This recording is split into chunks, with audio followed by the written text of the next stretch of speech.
I welcome everyone to full council meeting, including members, officers and any members of the public who may be attending remotely. Please be advised that the meeting will be live streamed and data collected during the recording of the meeting will be retained in accordance with the Council's data retention policy. The recording of the meeting may be added to the Council's website.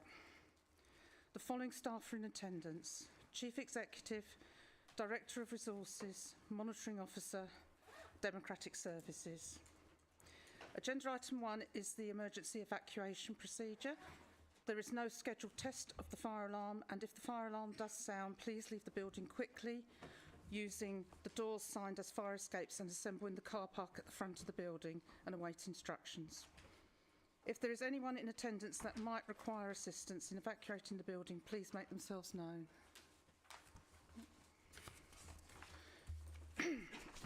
Agenda item 2, apologies for absence. I invite the Chief Executive to give the apologies, please.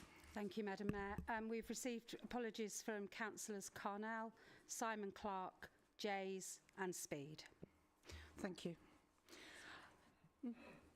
Sorry. Councillor Thompson is running late but is on his way. Thank you, Councillor. Councillor Perkin. Apologies from Councillor Henderson. Thank you. Okay. And Councillor Bowen.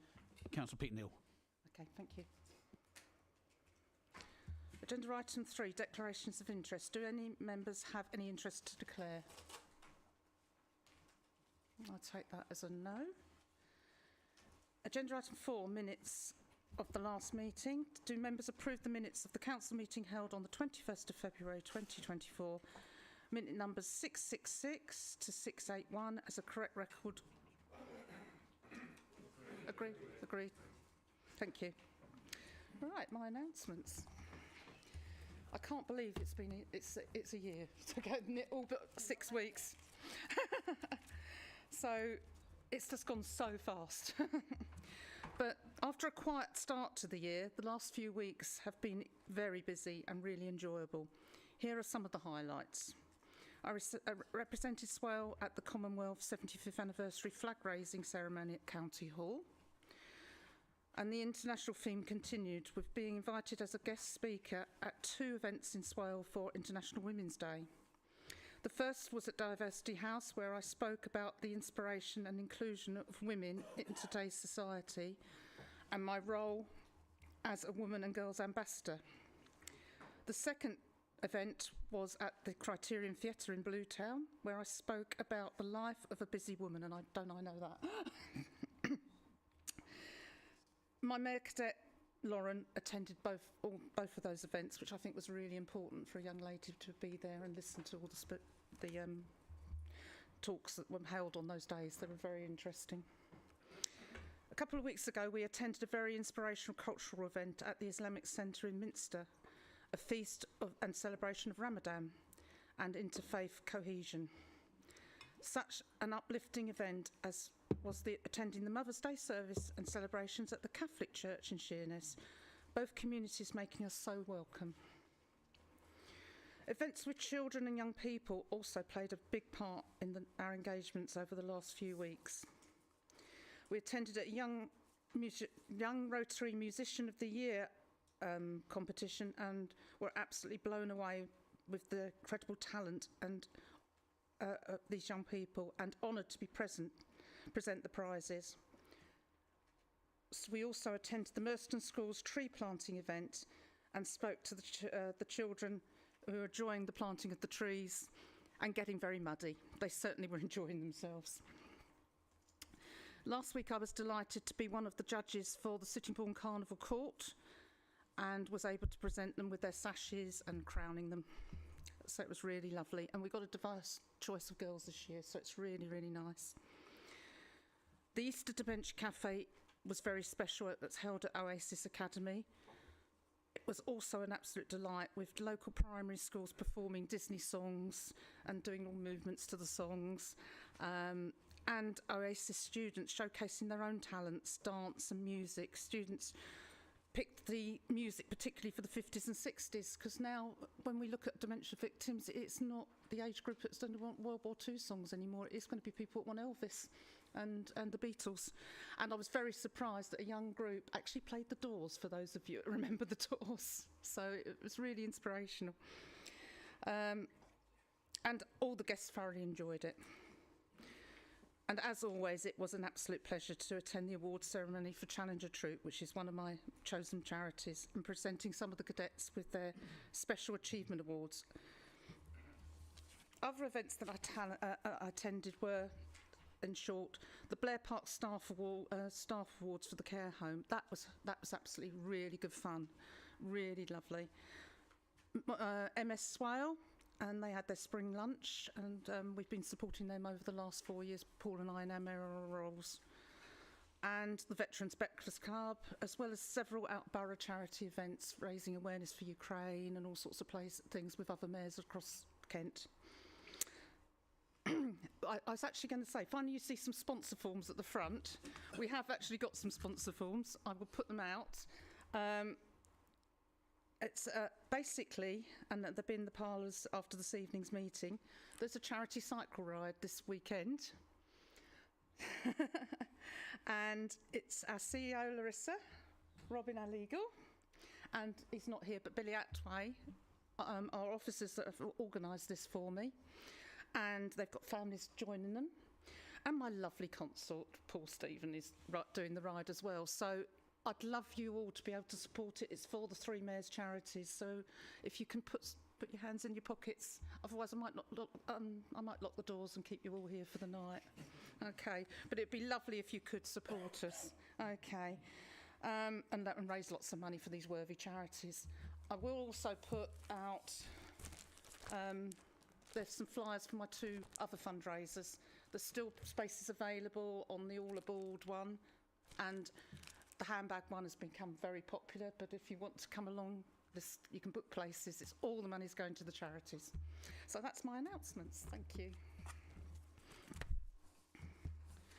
Item agenda 6 is questions submitted by the public. No questions have been submitted by the public. Agenda item 7, questions submitted by members. No questions have been submitted by any members. So we move swiftly on to agenda item 8, the leader's statement. I will ask the leader to read his statement, and then I will ask the leaders of the opposition groups to respond in the usual way. Following that, I will invite other members to respond to the leader's statement. Members who are invited to speak will have 3 minutes.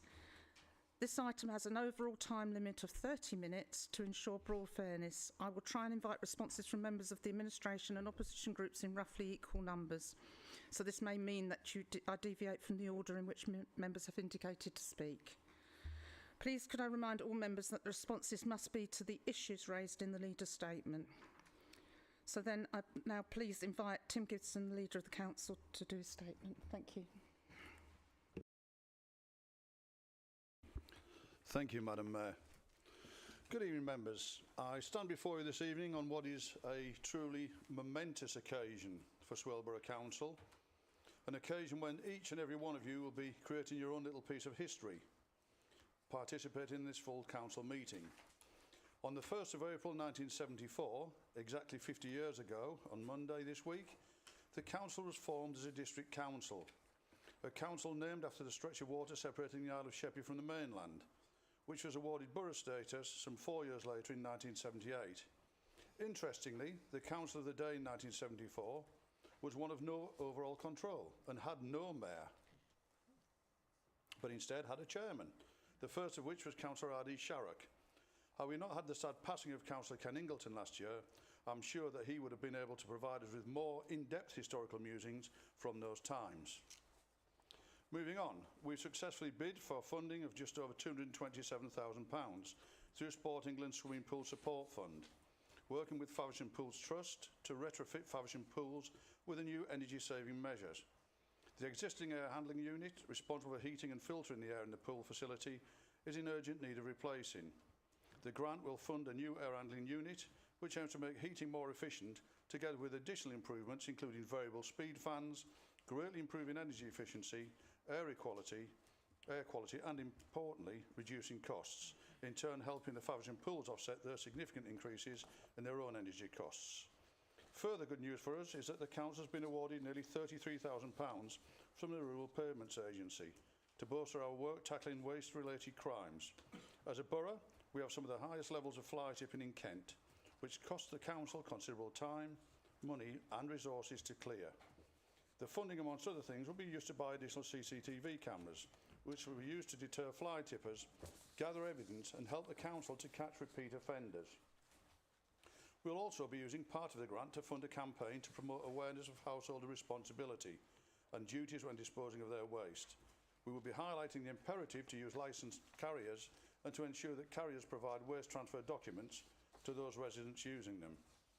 Opassist, an initiative that stops suspected fly tippers and takes enforcement action for waste-related crimes, will also benefit from additional resources to bolster joint operations between Kent Police's Rural Task Force and this council.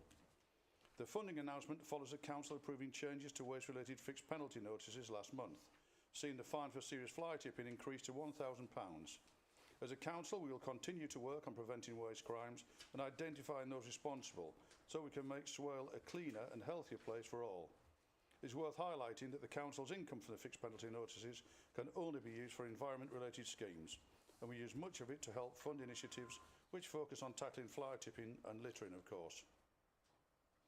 Continuing on the antisocial behaviour theme, uniformed marshals have been working to keep the town centres of Sheerness and Sittingbourne safer over the Easter school holidays. The marshals have once again been patrolling the high streets to help prevent and tackle antisocial behaviour after receiving very positive responses during the previous school holiday periods. The initiative is part of Swelborough Council's Safer Streets campaign, which aims to tackle antisocial behaviour and reduce violence against women and girls in Sittingbourne and Sheerness town centres. Furthermore, we are supporting domestic abuse charities in being able to provide vulnerable women and girls with a paid version of a personal safety app. We are funding 50 annual subscriptions of the Hollyguard app, which Satida, New Leaf and Clarion will provide to identified vulnerable women and girls that they are working with. The app acts as a secure and discreet personal alarm and a deterrent which can monitor a user's location, planned routes and meeting times. It can then raise an alert with emergency contacts and a 24/7 monitoring centre if the user doesn't confirm that they are safe. We've also used Safer Streets funding to ensure that Sheerness Youth Club will be able to operate for another year. Vibes Sheerness Youth Club has been able to put on 2 sessions every week for young people on the island to meet, socialise and receive support from youth workers since October last year. Youth provision is fundamental in reducing levels of antisocial behaviour, and the funding has enabled them to host 2 age-specific sessions, creating a safe space for both younger and older children, making for a tailored and effective experience for both. These sessions run every Thursday evening from 4 till 6 for the 8 to 12 age group and 6 till 8 for the 13 to 16 age group, and will be funded until March 2025. The club offers a wide range of activities, including pool, table tennis, gaming, darts, and even a stage for budding artists. On average, there are 40 children who attend each session, and they are also provided with a free meal. Our support has meant that Vibes have also been able to recruit an additional female youth worker to support the young girls attending, providing a mentor that they can relate to and who understands the unique challenges and experiences that they may be facing. We've hosted a bike donation day together with the Sittingbourne Rotary Club as part of the Recycle programme, which is a partnership between the Council, HMP Swaleside and the Canterbury Bike Project. The project provides an excellent opportunity to save bikes from ending up in the tip or just rotting away in gardens or sheds. HMP Swaleside inmates refurbish unwanted bikes while working towards qualifications, including the Sitting Guilds in bicycle mechanics, giving inmates the opportunity to upskill themselves and make a positive step towards their rehabilitation. The programme provides residents with affordable, environmentally friendly transportation that keeps them active and healthy. The bikes are sold on for just £10 through local community groups, making the scheme self-funding and sustainable. Getting people out of cars and onto bikes is a great way to reduce our borough's carbon footprint, and Cycle Recycle removes a financial barrier which might preclude some from opting to use a cycle. Thank you, Madam Mayor. Thank you, Councillor Gibson. I'd like to now invite Councillor Bowen to do his response to the statement. Thank you. Thank you, Madam Mayor, and I thank the leader for his statement, as always, and for giving me sight of it before the meeting. I do genuinely appreciate it.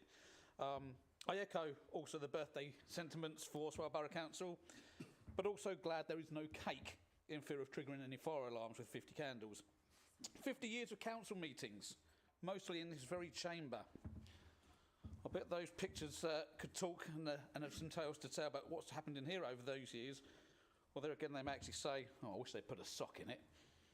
I'm pleased that Faversham Pools has been awarded the grant of £227,500 for improvements, etc. I hope they spend it wisely, given the commentary regarding our budget in February. It's an important asset that I hope this money will go a long way to securing a long future for the pool and give some breathing space to also seek funding from other sources. I welcome the funding for tackling waste-related crimes and should help demonstrate to the perpetrators that Swale is not the place to fly tip. If caught, there should be a zero-tolerance policy, and if they have a waste carrier's licence and fly tip, that we should look to remove that licence. Good news for the Safer Streets campaign, but we also need to recognise that antisocial behaviour isn't only targeted in Sittingbourne and Sheppey, nor is it only on the High Street. It is across the borough, in the towns and villages, and anything which we do to deter this behaviour is appreciated.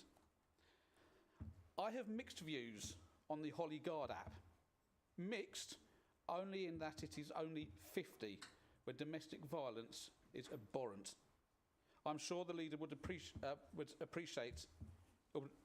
I'm sure the leader, whilst appreciative of the 50, would wish, as I do, that we could give each and every person who is a victim of domestic violence the app, not only to women.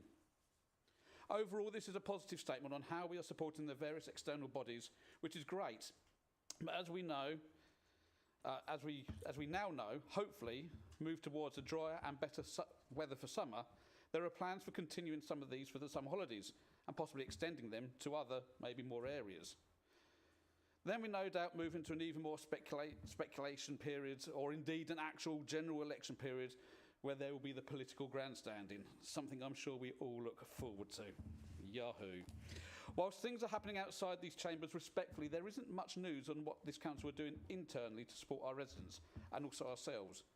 I'm not that oblivious, and I know Tim isn't either, when I say there are some internal functions of how we work that need to be looked at, as at the end of the day, party colours aside, we all do have ultimately the same goal, providing our residents the best service we can.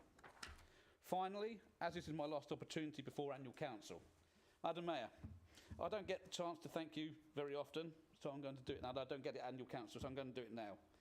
After last May's election, all bar one of the leaders were new, and yourself were new in the roles. I can tell how much you've enjoyed it, including the tank, even during the more, shall we say, challenging meetings like the budget, which is never easy, I appreciate. And I also wish Ben the very best of luck when he takes over the reins. Thank you, Madam Mayor. Thank you, Councillor Bowen. Councillor Perkin, would you like to give your response, please? Yeah, thanks. As Councillor Bowen picked up on the 4 portraits that are very delightfully festooning our chamber, it would be nice on our 50th anniversary to maybe have someone who's not an old white dude on one of those portraits. If we could maybe look at celebrating the diversity of our council, that would be fabulous. Great news from about Faversham Pools, and massive thanks to officers who have been part of supporting yet another successful bid for the council, and also fantastic to hear the funding announcement for to combat waste crimes as well. Uniform marshals used in Sittingbourne and Sheerness is fabulous. Glad to see them there. Safer Streets campaign, however, would also be valuable, as Councillor Bowen said, outside of Sittingbourne and Sheppey High Streets, and it would be lovely to see some work done on being proactive to reduce violence against women and girls in Faversham as well. I'm in a position where I'm quite horrified that any women should need an app to make sure they keep themselves safe. So I have, as Councillor Bowen does, some mixed feelings about that. It's one of those things that I wish didn't have to exist, but I'm glad that it does, because Satida, I honestly can't rate them enough for the amount of work that they do to keep women safe, especially in the borough. So congratulations to them. I'd also like to second a vote of thanks to yourself, Madam Mayor. I think you've been a fabulous representative for the borough over the last year. And my last point is that it is Autism Awareness Month. So I'd like to raise the flag for all of the neurospices across our borough and to recognise the contribution that autistic people make to our societies and to recognise that we've got some way to making things equitable for children and young people with autism in Swale. Thank you. Thank you, Councillor Perkin, and thank you for all your nice statements. Oh, that's lovely. It means a lot. I'm going to now invite members to give a response. Anybody would like to respond to this?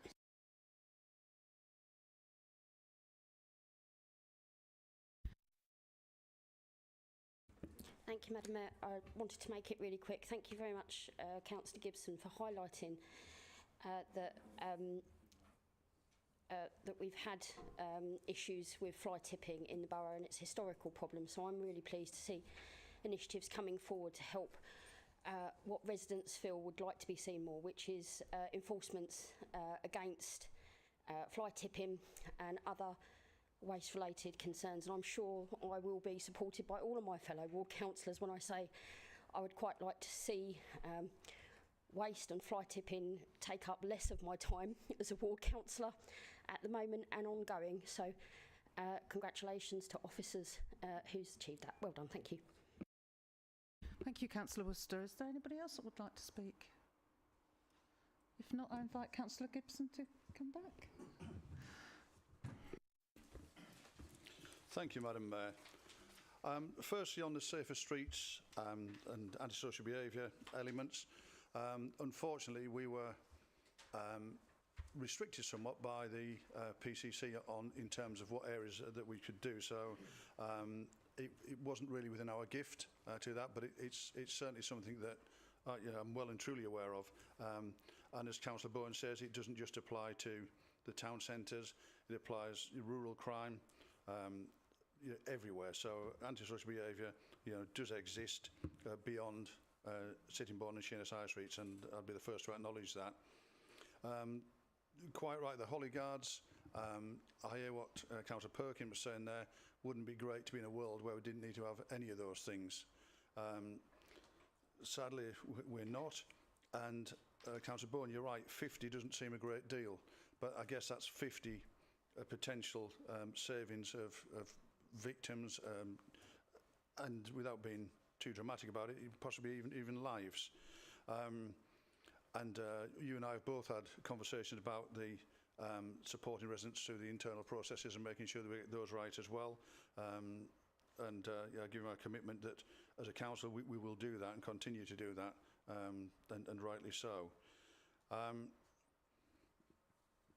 You'll hear me speak about diversity of the council during my motion, actually, Councillor Perkin, but you're absolutely right. It is, kind of when you look over your shoulder, and the sad thing is when I look over my shoulder, they look quite younger than I am, some of those people, so that's an even bigger indictment on me. Autism awareness, fantastic. Locally, on my local council Facebook pages, etc., I highlighted the World Autism Day that we had, which again, really important thing for us, and it's just another way of us celebrating diversity, and I know you're very keen on making sure we push things like that through on our calendar going forward, so thank you for that, and thank you for your continued support. Thank you. Thank you, Councillor Gibson.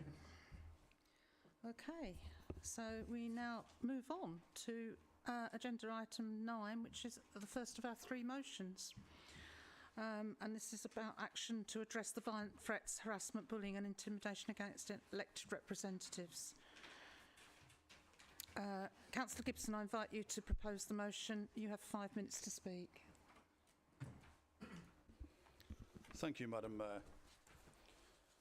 This is a motion that shouldn't have to be presented. We really are better when we all pull together and support each other, regardless of our political background. The diversity in this chamber is nowhere near where it needs to be.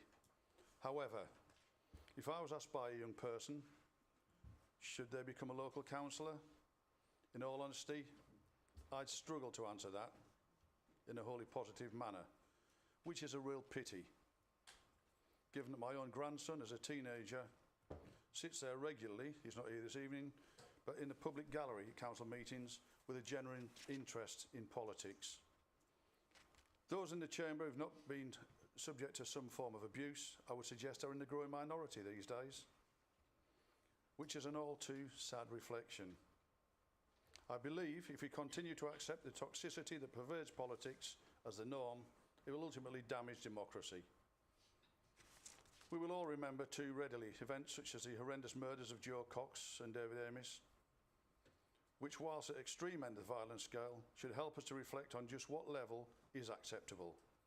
And that, of course, in my view, is zero. We must stop normalising or accepting any form of abuse. Like many of you, I strive to drive hate and toxicity from politics and search for an answer. Well, there is one in my opinion, and it starts with us.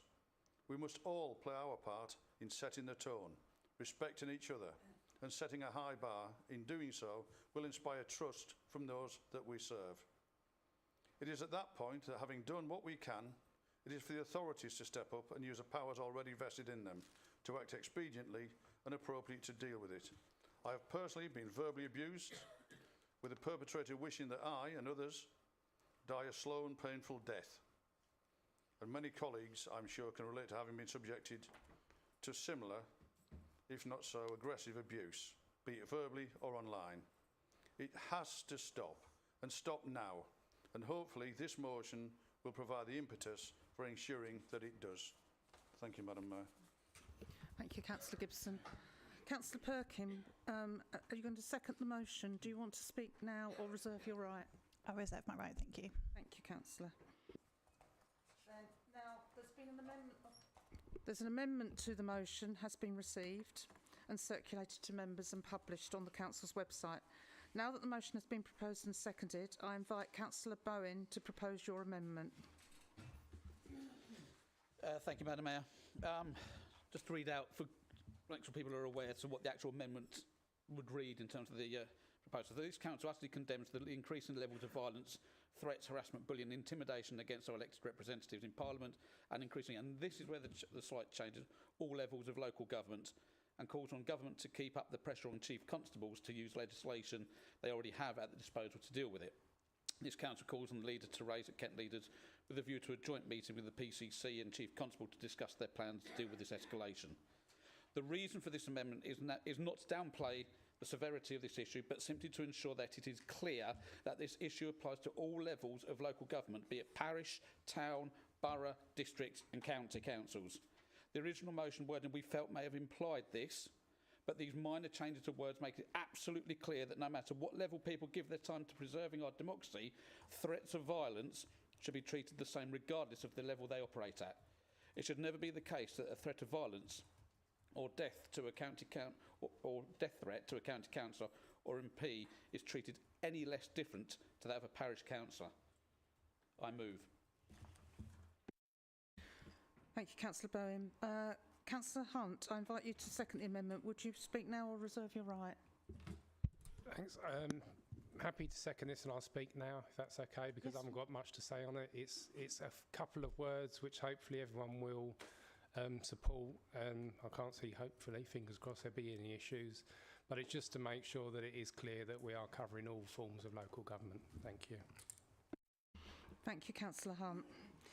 I would like to ask Councillor Gibson, as the proposer of the motion, whether he wishes to exercise his right to reply to the debate on the amendment.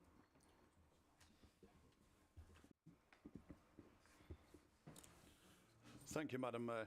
So, just to say for clarity, and it is my opinion as the proposer of the original motion, I don't think the change in words does bring anything extra to the motion, but I'll just leave it there. Thank you.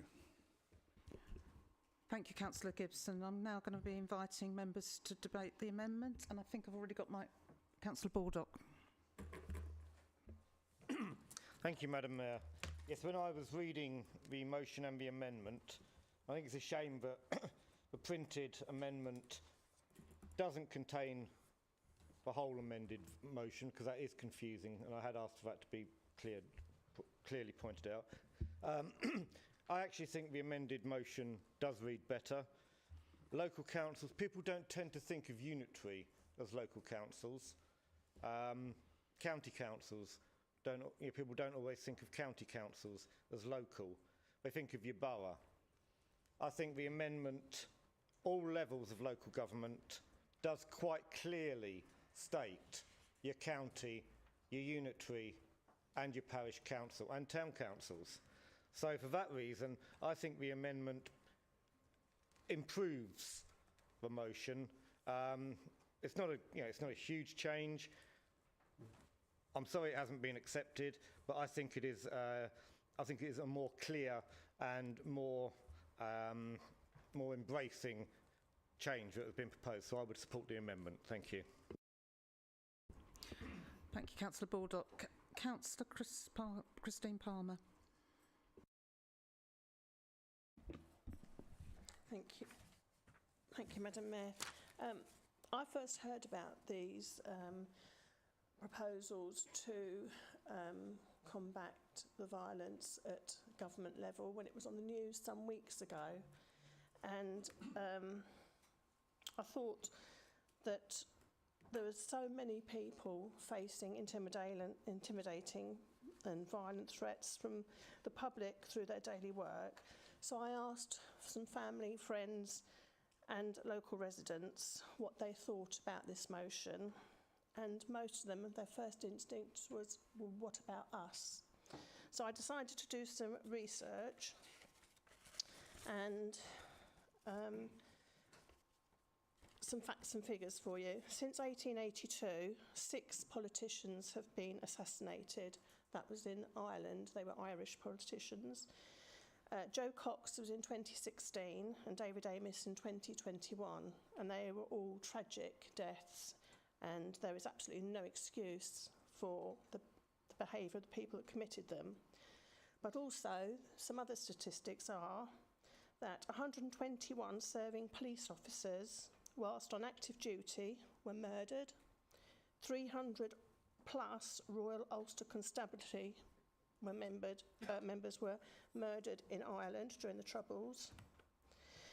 In 2023, more than 1,000 NHS staff were violently attacked in Kent. 700 nurses were violently assaulted in Sussex. British soldiers sent to Northern Ireland by British politicians, 1,400 of them lost their lives in Northern Ireland.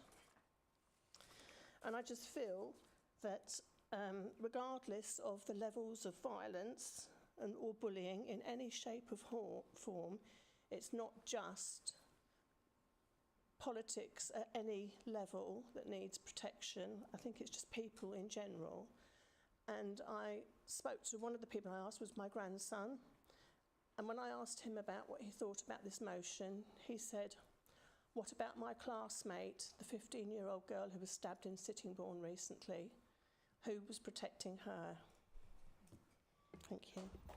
Thank you. Thank you, Councillor Palmer. That's, powerful. Councillor MacDonald. Thank you, Madam Mayor.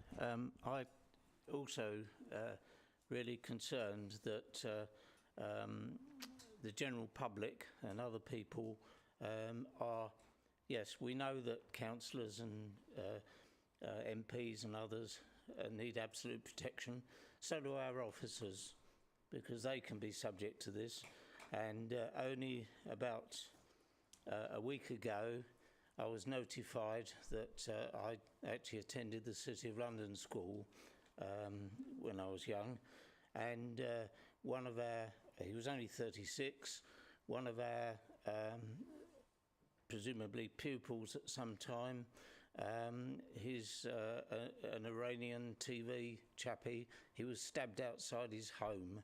So things have got right out of hand, frankly, and I think that we really ought to be trying to get court cases through much faster. There should be consequences, and at the moment there isn't, quite frankly. I won't say it's a joke, because it isn't. I think it's really appalling, but I think everyone needs protection, and our authorities need to actually take action, frankly. Thank you. Point of order, Madam Mayor. Yes, But- Councillor Baldock. We are supposed to be debating the amendment, not the general motion. The amendment is purely on whether or not to change the words local councils to all levels of local government. Some good points being made, but they belong in the overall substantial debate, not on the amendment. Noted, Councillor Baldock. Okay, so it's Councillor Nundy.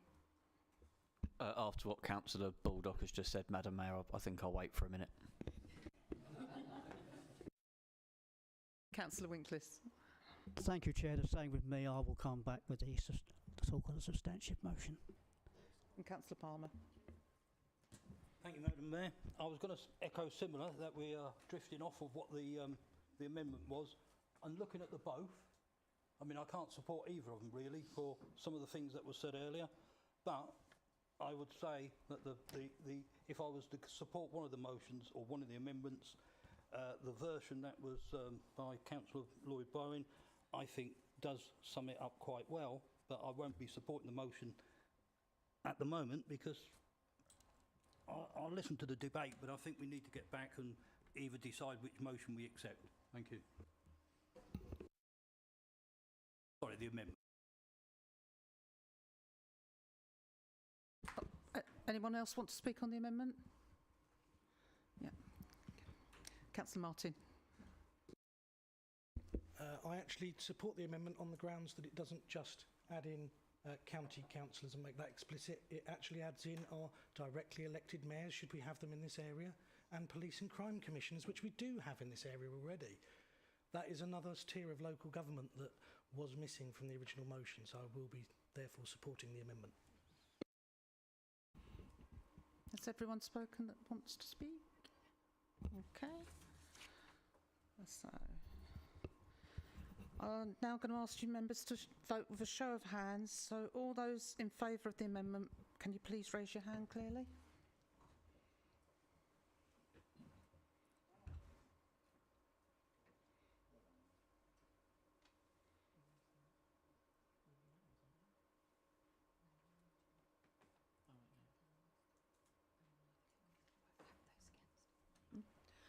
Those against?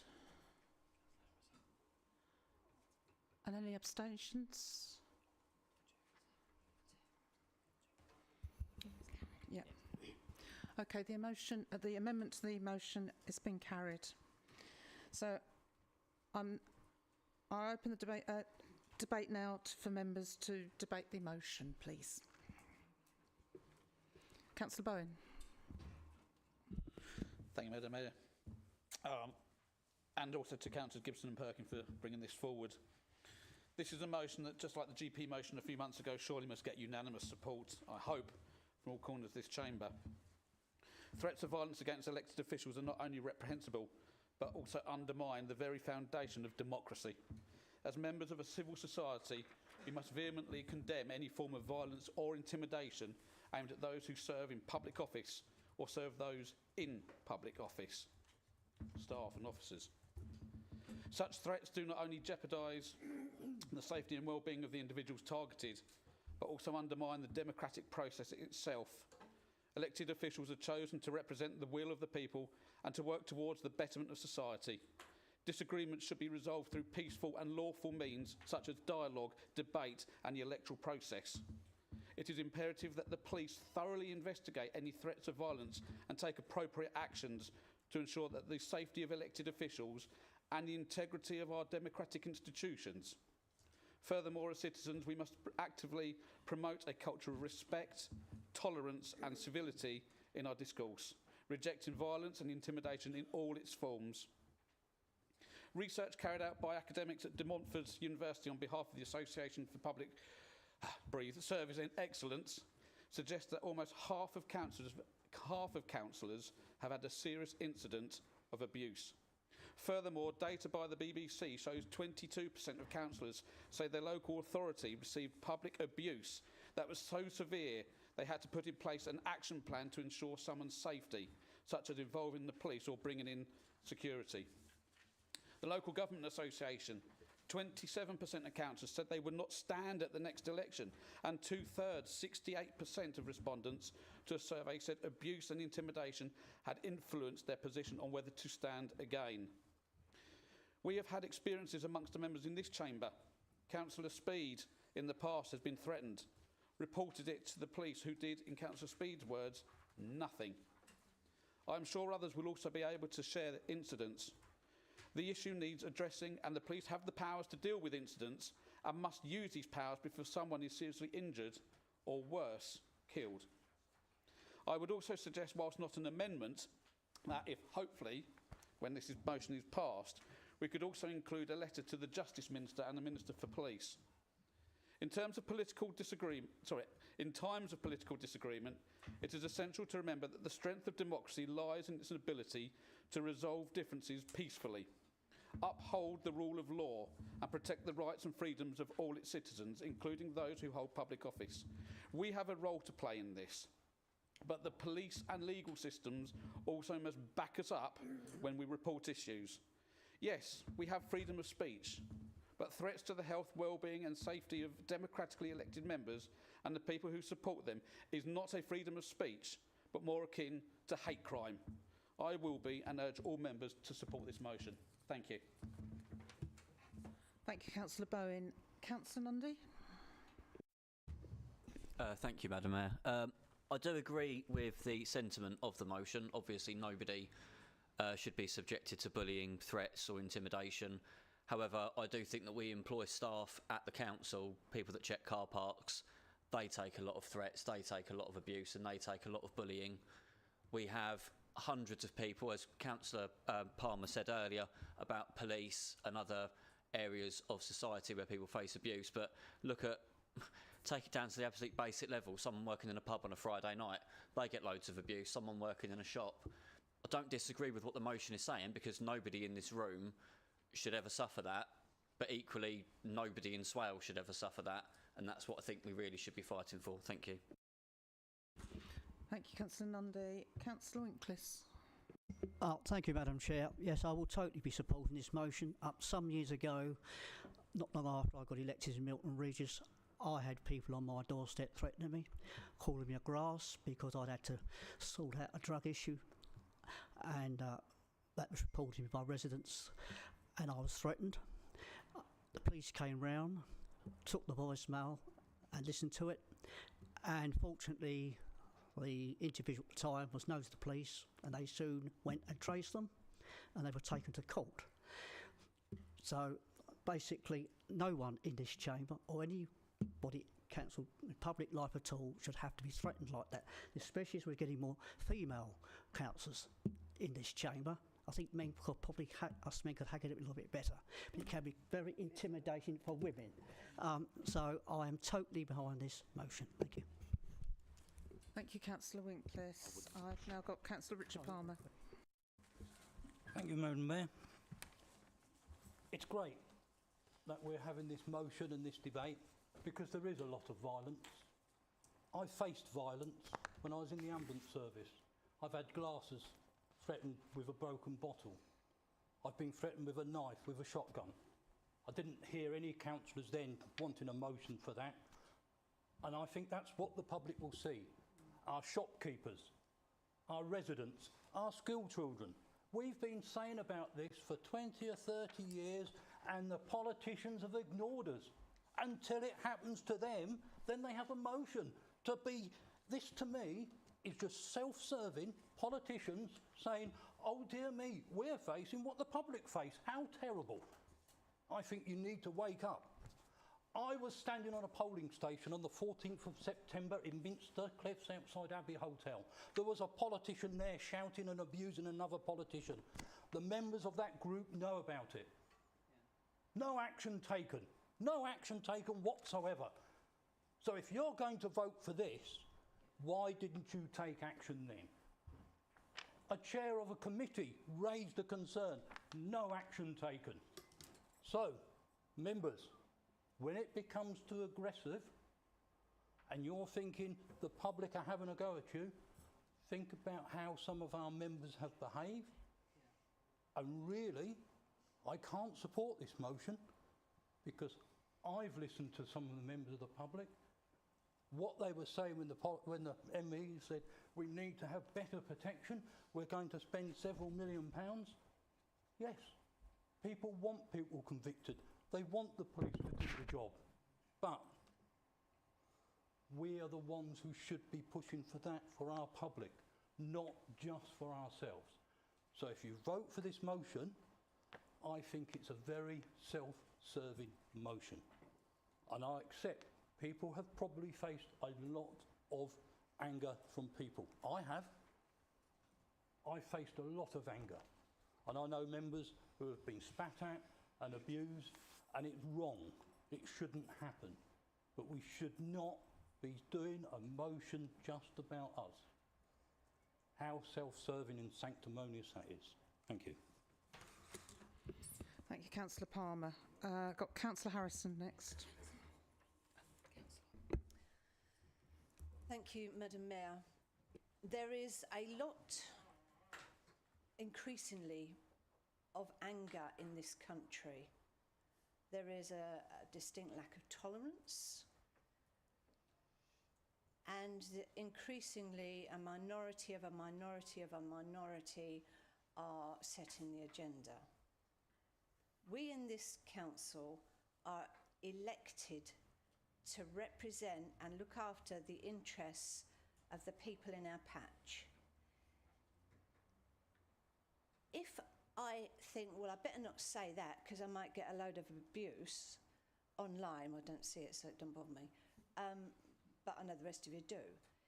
If I think, well, I better not say that because somebody might take offence, or I better not say that, somebody might take offence.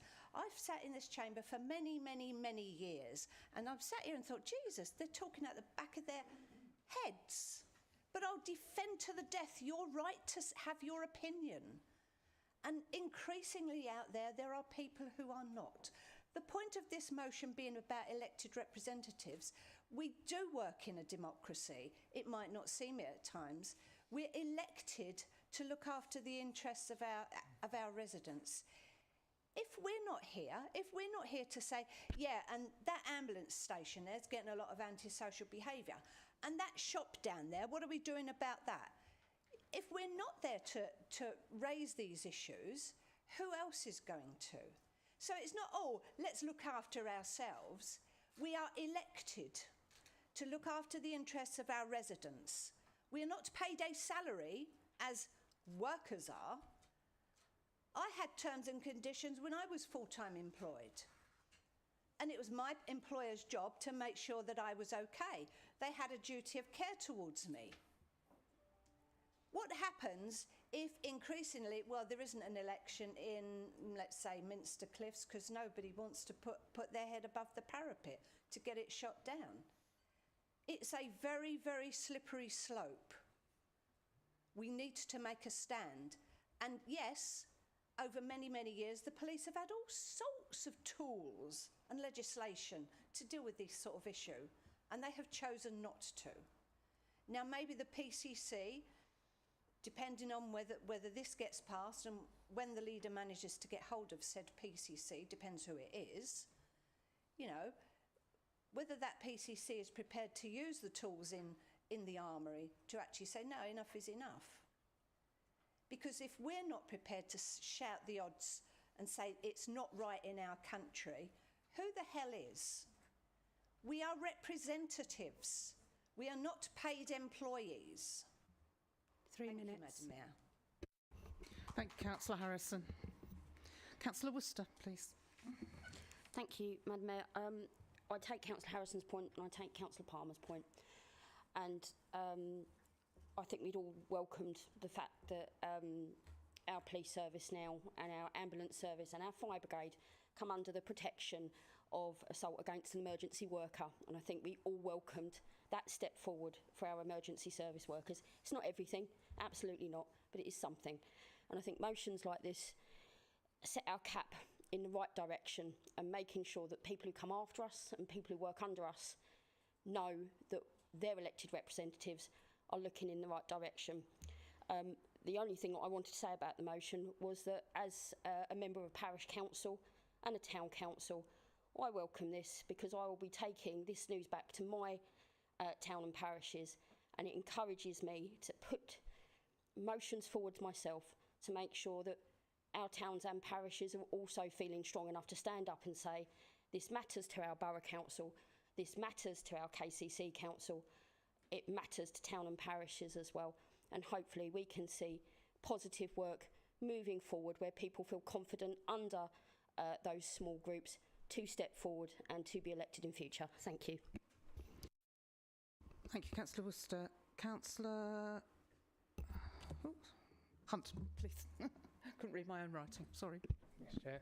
I'm surprisingly, over the 9 years I've been a councillor, I haven't received any major abuse or incidents. I am surprised. I thought I would have done. Yeah, probably will happen now. Yeah, but but I do know that it is something, and especially some in this chamber have come under some extreme comments and abuse and all sorts of other things.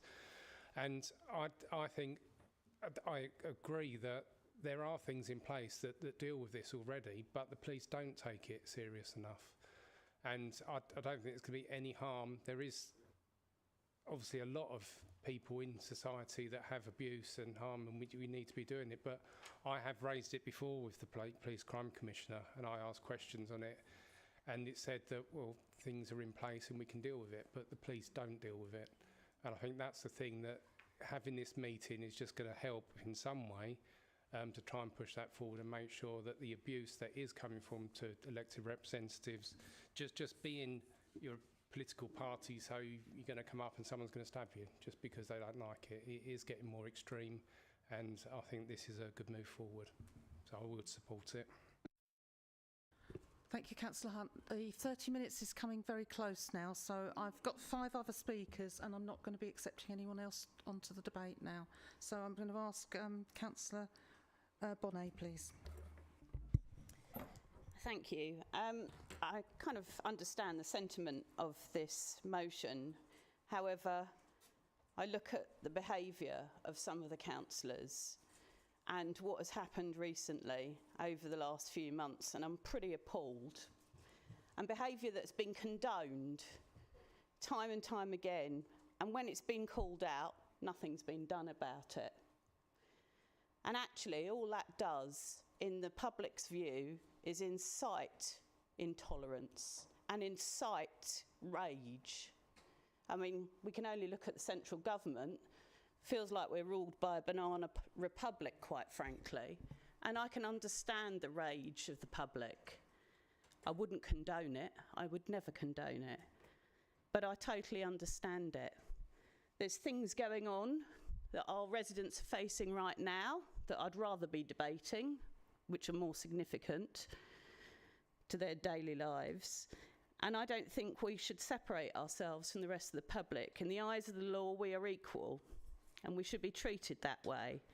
And I wouldn't ask for special treatment. So I won't be supporting this. Thank you. Thank you, Councillor Bonnet. Councillor Hall. Thank you, Madam Mayor. I was wondering if it is possible for... Stand up. Stand up. You want me to stand up, sorry? I'm an old man.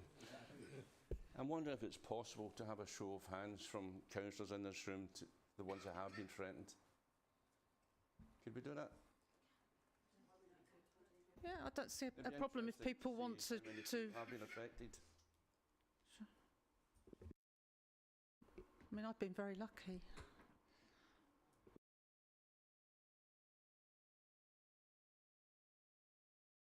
About half of us. What? Mm. It's more than half, yeah? Recorded vote. No. Okay. No, that's interesting. Well done. Thank you. Councillor Gould. Thank you, Madam Mayor. I think the point of this motion is picking up on what Councillor Harrison said. This is really about setting the tone for society. If it's okay, or it's felt to be okay to attack your leaders, everyone else is fair game. And so I think politicians, by and large, often aren't held in high regard. But I think it's really important that this applies to people at all levels, but this is where it starts, is by if you can insult, attack the people who are supposed to be leading you, then the inhibitions on other people, I think, are also weakened. So I think there is value in this motion. Thank you. Thank you, Councillor Gould. And Councillor Ben Martin. Thank you, Madam Mayor, and I'll try and be as brief as I can, but for me, some of the key words in here, condemning violence and intimidation is the key one. How would we like it if our voters were the ones being intimidated on their way to the polling station? If it was your specific voters? That's one of the problems. The problem we have is that in this country we have gone for a politics of combat and of winning the argument. That's not what good politics is. What good politics is when you come round together to solve a problem. We seem to have this obsession with electing lawyers and the like to high office, and not engineers and problem solvers, people who will come up with an idea in trial and error. This motion, I understand why some may be reluctant in that it is just about politicians, local politicians. But by the same token, if we don't have local politicians, we don't have local democracy anymore. If we don't have local democracy anymore, it's only one step away from not having a national democracy anymore. And quite frankly, I can't think of anything worse than having to live under a dictatorship because people are too scared to stand up and be counted. When people come to me and say, I'm interested in becoming a candidate in 4 years' time, and I will say it, particularly when it's young girls, I generally have to say, you are going to face a hell of a lot of abuse, intimidation, bullying, and you're not going to like it. And it's going to be really hard for your family. I know damn well that what I face is an awful lot less than what the female councillors in this chamber and female candidates face. And what I've faced is bad enough. Thank you to Councillor Martin. And Councillor Perkin, you reserved your right. Would you like to come back? Thanks, Madam Mayor. So, last year, an LGA survey found that 8 out of 10 councillors had experienced abuse or intimidation in 2023. Some of the abuse may have been low level, occasionally snotty emails, some nasty posts online about brown envelopes, which I'm sure we've all, received. But there's also an alarming number of councillors receiving abuse, harassment or stalking so severe that they've had no choice but to involve the police. This should absolutely not be normal in our local democracy. And in defence of the police, they have responded to the threats that I have received in exemplary fashion. They have come out quickly and dealt with safeguarding my house. I've had my letterbox removed and put on the side of my wall. I've had rape alarms and specialist fire equipment put into my house. This is a very small insight into how I live as a local politician. I appreciate that is about me, but yeah, it is. It is about me at the minute.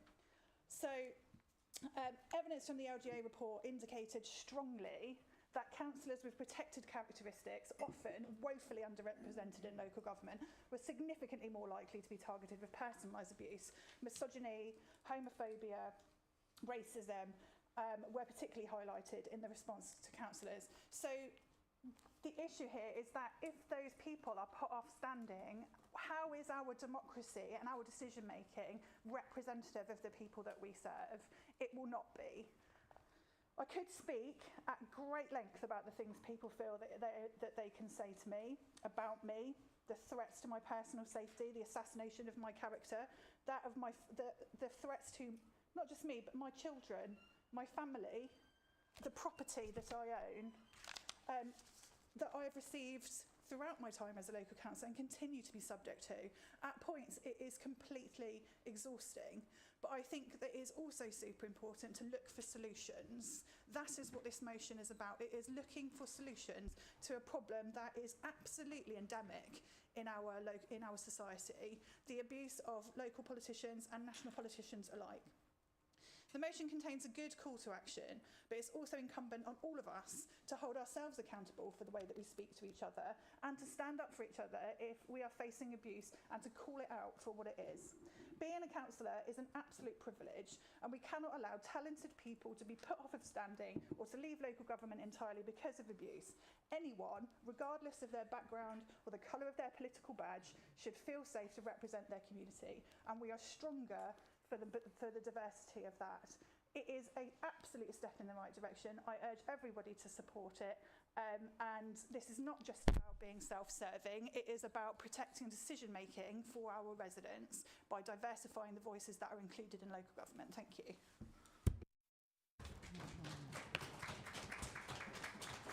Thank you, Councillor Perkin. Can I call for a recorded vote, please? Yes, you can, yeah. Okay. Councillor Gibson, as the proposer of the motion, would you like to come back? Yes, and again, Madam Mayor, I'll be very brief. Those that were listening carefully would have heard me say that we must all play our part in setting the tone, respecting each other and setting a high bar. In doing so, we'll inspire trust from those that we serve. I make no apology for bringing this motion forward. I too have served in emergency services. I too have attended incidents where you're there to protect the public, to save lives, and I've come under stone fire, stone throwing, you name it. We've had cases of fireworks thrown into the back of a fire engine when this is up in Chatham. And what happened was they set a car alight. We roll up there, so the crew are getting off to do their job, and as they're doing so, they get fireworks thrown into the cab. One individual deafened. So what I would say is I make absolutely no apology for bringing this forward, and I would implore you all to wholeheartedly support this motion. Thank you.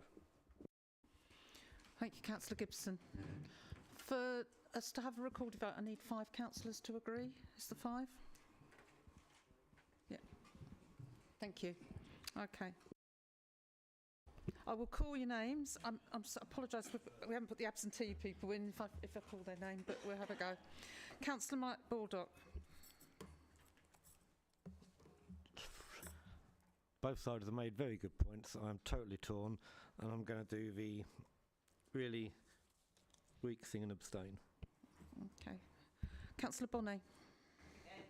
Against. Councillor Booth.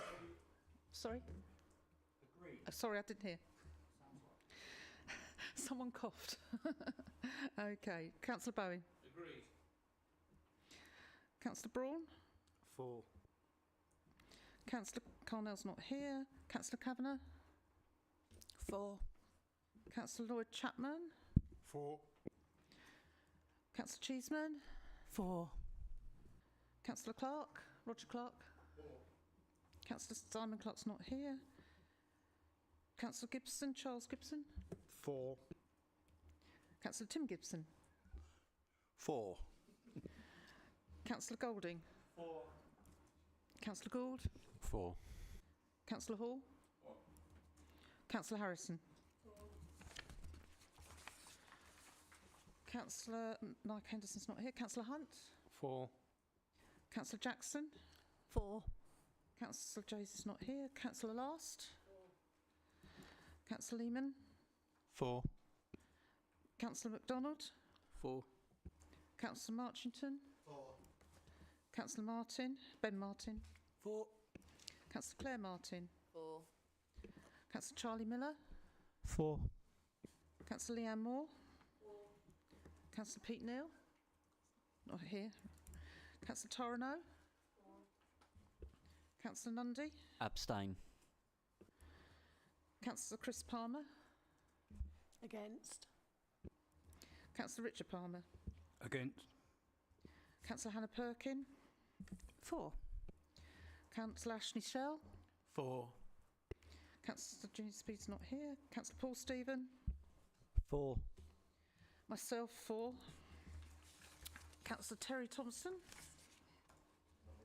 Not here. Councillor Mark Tucker. 4. Councillor Angie Vales. 4. Councillor Watson, Karen Watson. 4. Councillor Worcester. 4. Councillor Whiting. 4. Councillor Winkles. 4. And Councillor Ashley Wise. 4. Thank you.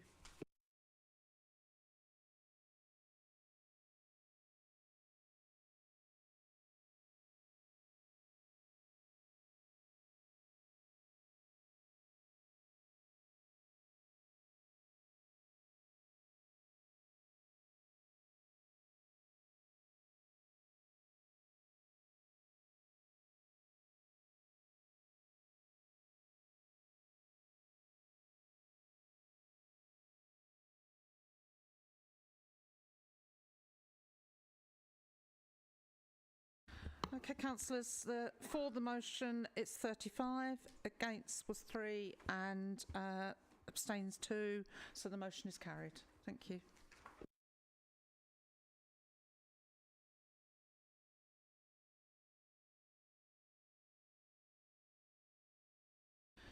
Agenda item 10, the housing emergency motion. A motion to declare a housing emergency in Swale has been received as set out in the agenda. Councillor Harrison, I invite you to propose the motion. Thank you, Madam Mayor. The motion reads, new research, the economic impact of building social housing carried out by CEBR, Centre for Economic and Business Research, on behalf of Shelter and the National Housing Federation, NHF, is the first to show the massive economic and social benefits of building 90,000 new social rented homes, the figure that needs to be built each year to fix the housing crisis and help end homelessness. The report demonstrates that building 90,000 social homes provides both immediate and long-term value for money for the government and the economy. It would directly support nearly 140,000 jobs in the first year alone. Within 3 years, the wider economic benefits of building the homes would break even and return an impressive £37.8 billion back to the economy, largely by boosting the construction industry. Alongside this, the new social homes would generate huge savings for the taxpayer across multiple departments. These break down as follows.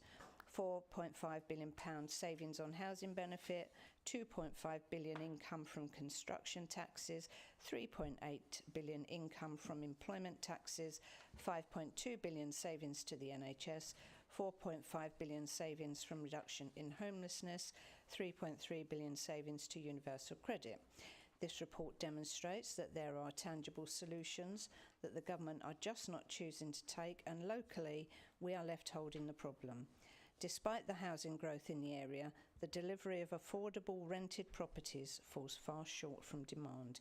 It has become increasingly challenging to secure registered providers, RPs, on schemes with low numbers of Section 106 affordable homes.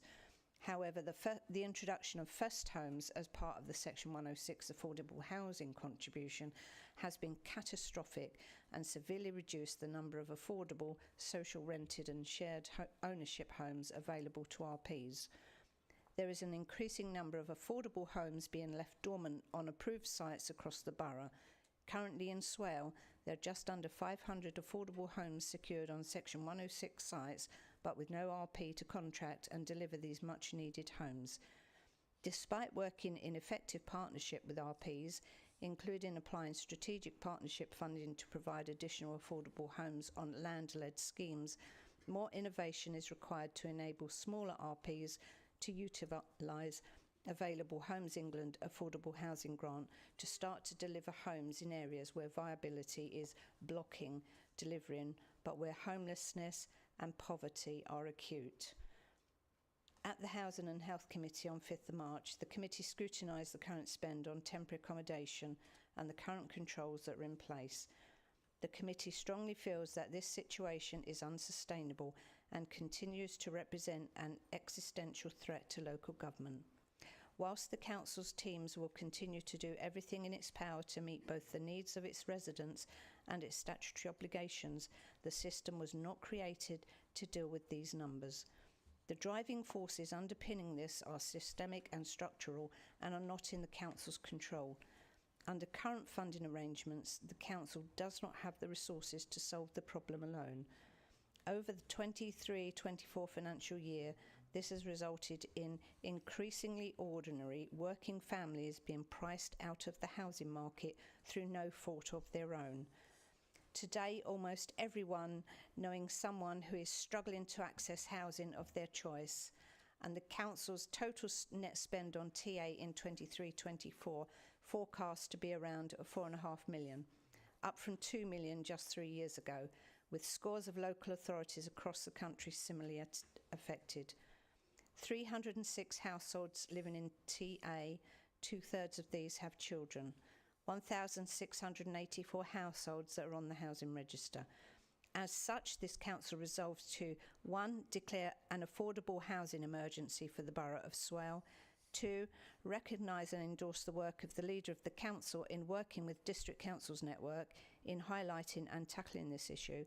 3. Continue to work with the sector and try and engage government to develop long-term solutions to fix the national housing crisis. 4. Call on the Secretary of State for Levelling Up Housing and Communities and the Housing Minister to urgently seek proper solutions to this crisis. So that's the motion. I have seen the amendment, so I'm going to be very careful not to cross over anything that's in that. So I'll say a couple of things. Following our last meeting, the leader and myself as chair of the Housing and Health Committee wrote to both local MPs asking them to support our lobbying efforts with government on this particular matter. And today we got back, strangely enough, an email from Helen Whately MP. Thank you for sending through the letter from Tim and Angela. Please assure them that Helen has raised the contents with ministers and will be back in touch to update them as soon as she is able. So we're trying to do whatever we can do to actually keep nudging at that door. It is a crisis. It is not going to go away. If we could wave a magic wand or have a magic money tree to build, 1,684 properties, there'd still be a problem. Some of those people have been on that list for some years. The average TA is 2 years. It is a crisis. We are not alone. That doesn't alter the fact that we are here to look after Swale. Councillor Harrison, sorry, you time. Pardon? Do you want to just sum up, because your time, you're over? You didn't count me reading the motion, did you? No. Oh, okay. I did say, well, that's the motion, now's my speech. Sorry, I'm not standing up while you're arguing. Carry on, Councillor Harrison. Yes. Yeah, there was a bit of confusion, but we're all right now. I thought I was following the rules. So we can all do what we can.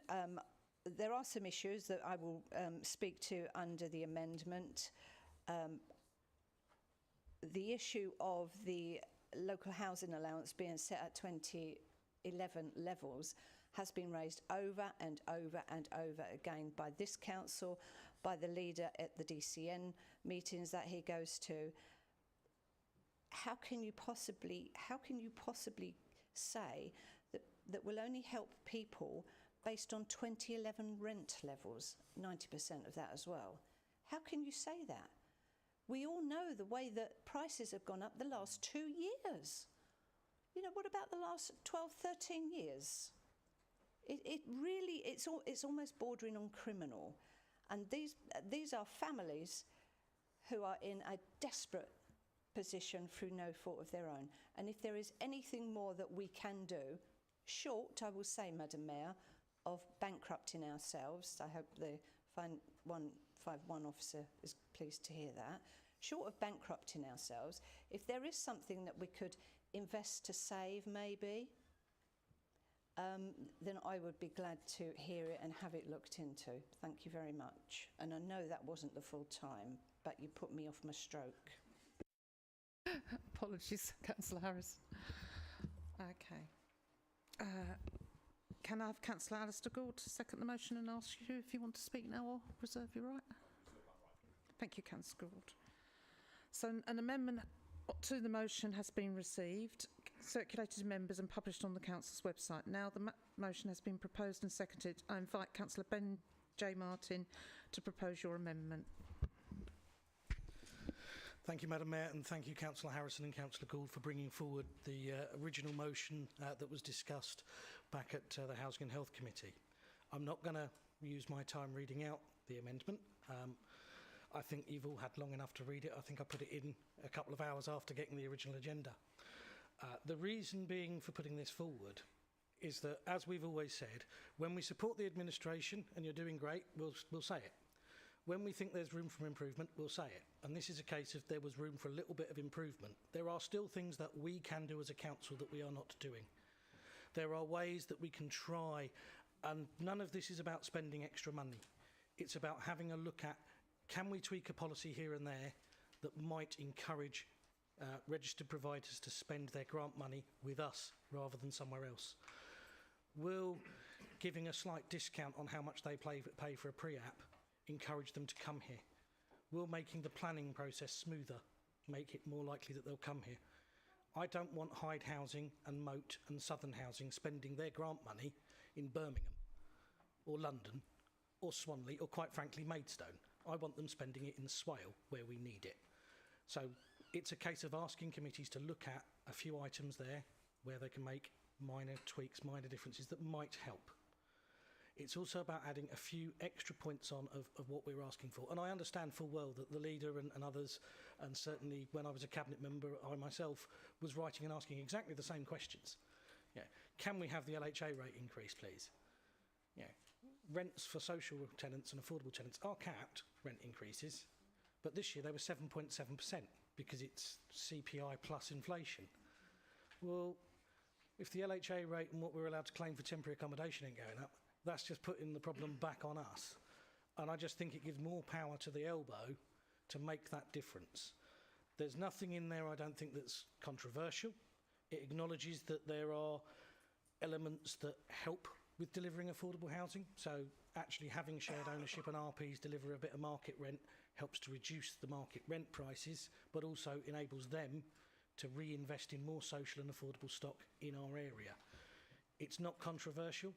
I think it's an amendment that just improves the motion that's already there and brings us a nice compromise to try and get a bit more out of central government and a bit more for our borough and our residents and deliver the affordable housing that they need and deserve. Thank you, Councillor Ben Martin. Councillor Claire Martin, I invite you to second the motion. Do you want to speak now or reserve your right? I'll reserve my right, thank you. Thank you. Councillor Harrison, as the proposer of the motion, whether you wish to exercise a right to reply to the debate on the amendment.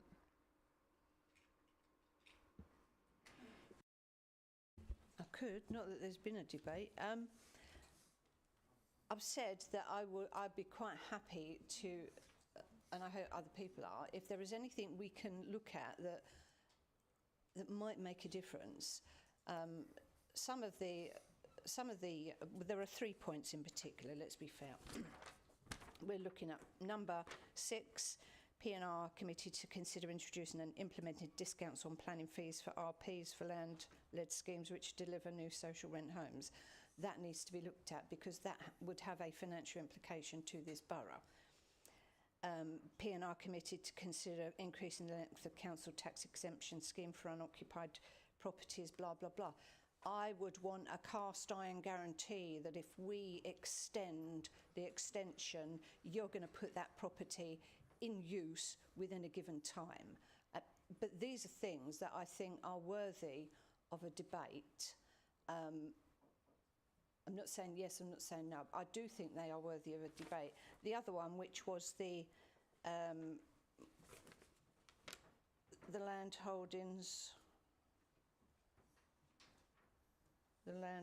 scheme, we are given a grant by DLUC, and it is not for this council to say, oh yes, instead of using it for research, you can use it for capital spend.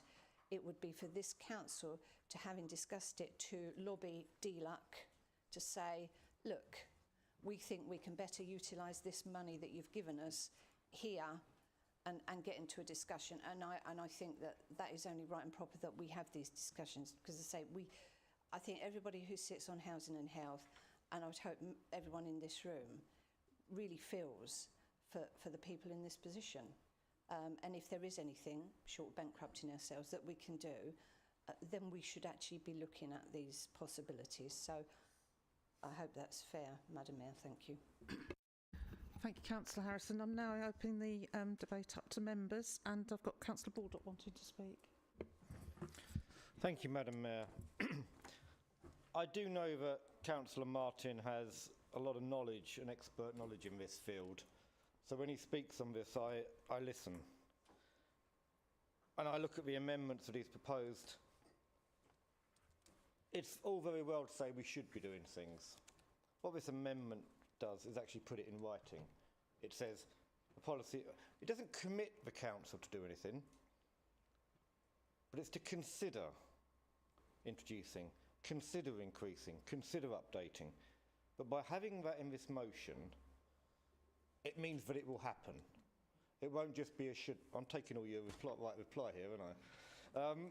But I think the amendment adds to the motion. I think it gives us further avenues to explore, and by actually putting it down and voting on it as a council, we are committing ourselves to make those considerations. We're not committing ourselves to the outcome, but it will make sure that we actually do the work.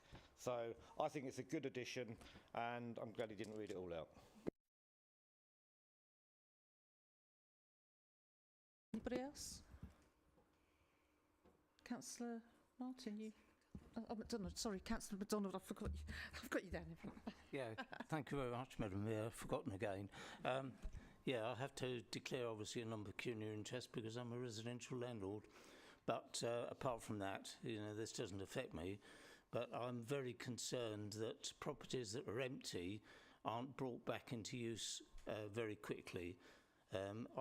Frankly, without being pompous, I've got a lot of experience. I built a lot of properties in my time, and I think that there's no excuse for empty properties to be delayed. We've got a lot of people on our list. Swale hasn't got the funding to be able to just keep doshing out money for temporary accommodation and things like that. I did make a suggestion that some properties ought to, they're not closed, but that should be used, and I was told, oh no, they wouldn't be suitable. Now, quite frankly, if we've got a huge amount of money having to be spent on a temporary accommodation, we ought to be doing absolutely everything. I'm quite happy to give my time. I don't want anything, so I'm quite happy to give my time to anyone who wants to ask, and that of course includes the staff. You know, it might sound a bit pompous, but I do have an awful lot of experience, and I'll give it absolutely for nothing because I think it's such a serious problem for our taxpayers. Thank you. Thank you, Councillor MacDonald. Anybody else? So, Councillor Martin, Claire Martin, would you like to come back? Thank you, Madam Mayor. I'm just going to give you some figures. So in 1980, nearly 50% of 18 to 34-year-olds lived in their own property with their own children. Today, it's less than 20%. The dream of owning your own home for young people is becoming ever more distant, and unfortunately, because not enough social housing is available, they can't even rent their own homes. Between 1910 and 1990, the average house was 4 times the average wage. Now it's 9 times. And in 2021, there was almost 1.2 million private sector tenants in England aged between 45 and 64, a rise of 70% on a decade before. As these people begin to retire, their incomes will fall, but their housing costs will not. The result will be a large rise in pensioner poverty and a large rise in the housing benefit bill as the government subsidises their housing costs. The Faversham Community Land Trust did a housing needs survey in 2020, and even that short time ago, there were several hundred people that was sofa surfing. We always think of homeless people as people on the streets, but actually that it's really much more widespread. It's hidden homelessness. And I wonder if the survey was done again, how many there are now sofa surfing, but there's also people living out of their cars or vans, and perhaps this sort of survey should be undertaken for the whole of Swale. I think the amendment actually gives strength to the motion, so that the ideas in the amendment are actually explored. So that would be all I've got to say. Thanks. Thank you, Councillor Martin.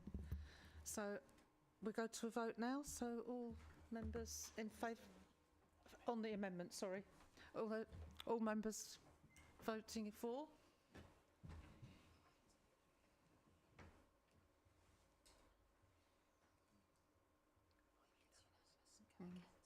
Anyone against? Any abstentions? So that the amendment has been carried. So we will move back on to the original motion and debate the original motion now. Anybody would like to speak on it? The amended motion, yes. Anybody want to speak on it? Councillor Bowen? Thank you, Madam Mayor. Whilst I and my group won't be voting then, are supportive of this motion, it is regretful that we even have to bring this motion and declare an affordable housing emergency. The administration since forming in 2019 have had housing as a priority, and here we are 5 years later, and now we're declaring the emergency. It may be late, but this acknowledgement of the pressing need for affordable housing signifies a crucial step towards prioritising the well-being of our residents, particularly those who are most vulnerable and marginalised. It recognises that access to safe, stable and affordable housing is not just a basic human need, but a fundamental human right. In response to this declaration, it is imperative that we mobilise resources, collaborate with stakeholders and implement effective strategies to alleviate the affordable housing crisis. This may include the development of affordable housing units, the preservation of existing affordable housing stock, the implementation of rent control measures and the expansion of supportive services for individuals and families experiencing housing insecurity. It would also be useful to put pressure on the various bodies to make sure that housing stock is being used to its maximum, as there are properties around the borough, 2 in Orr for example, that are sitting there empty and have done so for a considerable time.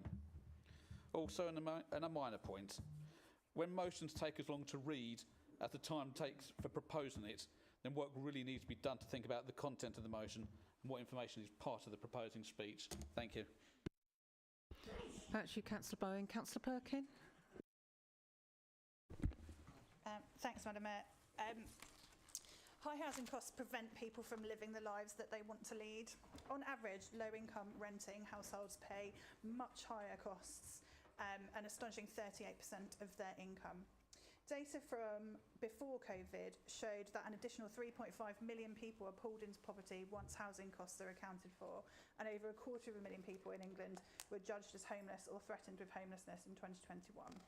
When I was first elected, the majority of my casework was bins, litter, overhanging trees, people disagreeing about boundary fences, and it is now disabled people calling for support to find appropriate housing, single mothers that are being priced out of Faversham, young people not being able to move out from their parents, causing overcrowding, and women needing to flee domestic violence. It's a very notable change in casework. Housing also comes up again and again at the charities that I support as a trustee, and the situation feels really bleak, and that is without the discussion of the financial impact these issues cause on the temporary accommodation and homelessness support budget that we have as a council, a situation which rightly picks up at the Housing and Health Committee is completely untenable. I'm delighted that Councillor Martin and Councillor Martin's amendment was passed, committing the council to explore a number of options to help ease the situation for our residents. If we want to build a better, more equal society in which everyone can thrive, we must make sure that we all have access to decent, affordable houses. And when we talk about the importance of homes, we need to shift the dominant understanding of housing as a source of wealth to homes being an essential direction to a decent life for our residents. Thank you. Thank you, Councillor Birkin. Anybody else? Councillor Bonnet. Thank you. I do think this is a really important issue. I've spent some time living in Germany, which has a completely different way of, shall we say, housing its population. And it is absolutely the norm to pay a rented property for quite a long period of time. But what that does is it gives not only people a good standard of living, but it enables them to save to then quite often later on they'll buy later on in life, in their 40s, late 30s, etc. But at least they've got stability. And a problem with the private rented sector at the moment is the lack of stability. A lack of stability caused by this government in that it treats landlords almost as appallingly as it treats those who want to rent. I think there has to be an absolute change in the system that provides social housing. We have fragmented ownership amongst all the housing associations, and some of them are not very good at looking after their real estate. Years of underinvestment, leading to poor quality homes. But equally, the private rented sector has been allowed to fester, with some landlords providing absolutely appalling standard of housing. And this comes from the top, where the housing standards, the space sizes, the regulation around the quality of housing has been allowed to be demolished over the last 40-odd years. So it has a completely fundamental impact on our society, on our children, and the generations that follow. So I wholeheartedly support this. Thank you. Thank you, Councillor Bonnet. Anyone else? No?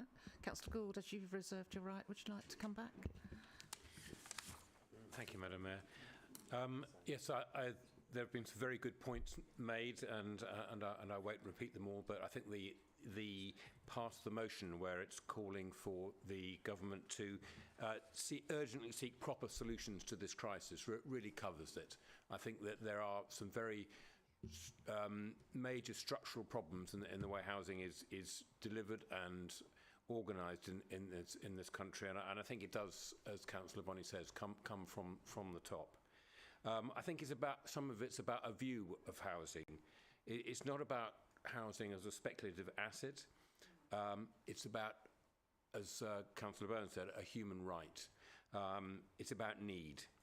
And I think the paper that led to the motion, or the report that led to the motion, really illustrates the benefits of investment in the social need. That actually this isn't about fiscal rules and spending too much money on people's need. This approach of looking at where the investment can make a huge difference and bring benefits, rather than having a short-sighted view of investment, is the sort of change that needs to happen, so that whatever government is in, they need to actually take that long view and look at the way investments can bring huge benefits. I very much welcome the amendments that pick up with Councillor Martin's knowledge and his detail on this, and I think it has benefited the motion, and I'm grateful to him for that. And I would like to commend the motion to the Council, and yeah, thank you. Thank you, Councillor Gould. So we will go to a vote. One of the councillors has just left. Yep, okay. Right. So those for the motion? Sorry, point of order, Madam Mayor. The proposer of the motion is the right sourcer to sum up. We did it in a different order, didn't we? Yeah. Did you want to sum up, Councillor Harrison? Thank you. Well, we were doing so well, weren't we? Okay. Broken economy. Housing is a priority. Unfortunately, somebody got into power and smashed the economy to pieces, which sent interest rates shooting up to the sky, not as high as when I got my mortgage all those years ago. To be fair, she didn't go that far, but she did. We're still waiting on the abolition of Section 21. Rent controls, I'd be side by side and leading from the front, if only. I would hope that the Chief Exec would look at staff resources on this, because I am very aware that none of our staff have spare capacity. None of our staff are sitting, twiddling their thumbs, thinking, oh, I wonder if members will give us another job to do. I don't think they're doing that. So I would hope that the workload is looked at to actually fit this in and take something out, because that's the way it's got to be, I'm afraid. This is important. This is a very important issue to this council and our residents, and somebody else is going to have to give. The other point that I would raise, because I know members do try and keep themselves informed of various issues, especially if they're not on those committees, but first homes, affordable homes, social homes, repeated governments, oh, I know, let's change the planning rules. Oh, I know, let's change this. Oh, I know, let's change that. At one point, Section 106, you could have socially rented homes. Then it became affordable homes. It isn't affordable to the people in our borough. It's very rarely affordable to anyone in the country. And now first homes. So I'm wondering whether that's something that we could put on the list for some sort of briefing at some point, so that all members are fully au fait with these different headings. That's it. Thank you, Madam Mayor. Thank you, Councillor Harrison. Now we can go to the vote. So those in favour of the motion?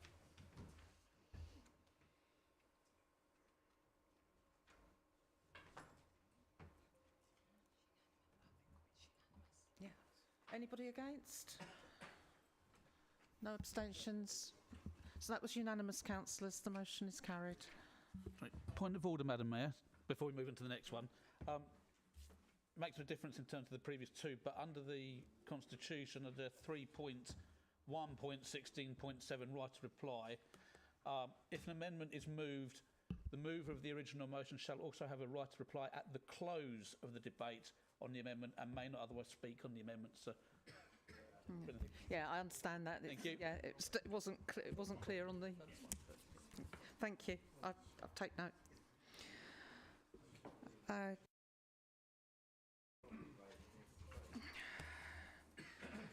Agenda item 15, an urgent motion, the use of Ocean Heights to house unaccompanied asylum seeker children. In accordance with section 3.1.14 of the Constitution, I have agreed an urgent motion on the use of Ocean Heights to house unaccompanied asylum seeker children. The motion has been published on the website and circulated to members electronically, and the Chief Executive has handed out hard copies this evening. I will use my discretion and reorder the agenda, bringing forward the discussion on the motion. I used my discretion and brought forward the discussion on the motion now. Councillor Nundy, I invite you to propose the motion. You have 5 minutes to speak, and I understand you wanted to change some of the wording, so if you can let members know as you do. Yep. Thank you, Madam Mayor. Yes, I would like to change the wording of the amendment. I don't believe that it materially affects what the motion is asking, so I believe under the Constitution it will be acceptable, as I realised that some of the language that I used in the original motion doesn't really fit what the point I was trying to make, and could be seen to be divisive and cruel. This is not about migrants being allowed in or not being allowed in the country. This is about the way that KCC have gone about it, just to make that clear. So I'd like to change the wording of the motion to Swell Borough Council condemns the lack of transparency in the process taken by KCC and the Home Office to use Ocean Heights as a site to house unaccompanied asylum-seeking children. Swell Borough Council recognises that Sheppey is a deprived area and desperately needs funding and infrastructure to support the vulnerable and elderly residents on the island.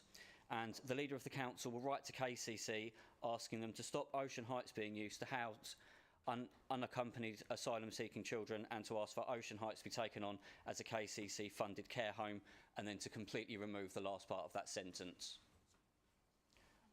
Is that okay? Thank you. Is that okay? Yeah. Great. Yeah, that's fine. Yeah. Okay. I will move on to the. Madam Mayor, apologies. I'm not as good as I used to be at writing really quickly, and I'm trying to write what you Sorry, said. yeah. It would have been handy to have it actually typed out, but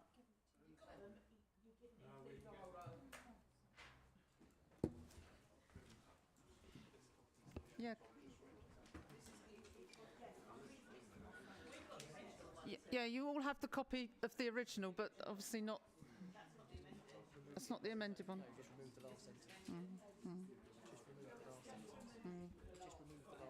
And rewording the first bit. I'll explain. We'll come. Right. So the reason that I've changed. Councillors.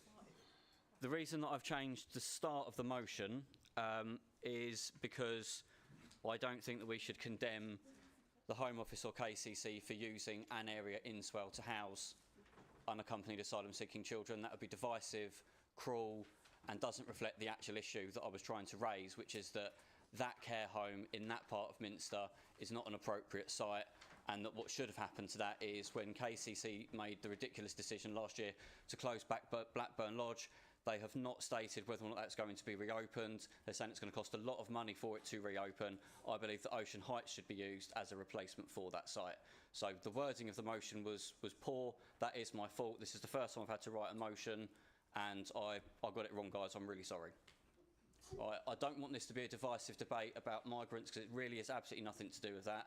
I'll keep it very clear. I'll keep it very simple.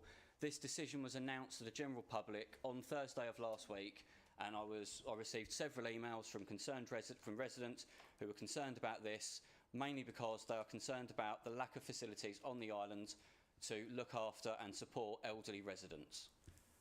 I attended 2 meetings over the bank holiday weekend, and it was very difficult trying to engage with the public on this issue, because the information given by KCC to them wasn't particularly helpful. It came in right at the last moment, and an awful day to do it, because they'd done it on the Thursday before the Easter 4-day weekend. So a lot of people were very unhappy. They were very, I wouldn't say scared, but they were nervous about it, because only a month's notice was being given. I felt that as the ward councillor, it was my duty to bring a motion to this council to say that we don't agree with that home being used for that purpose when the Isle of Sheppey currently lacks a KCC funded care home. That's what this motion is about, and that's what I'm asking the council to do.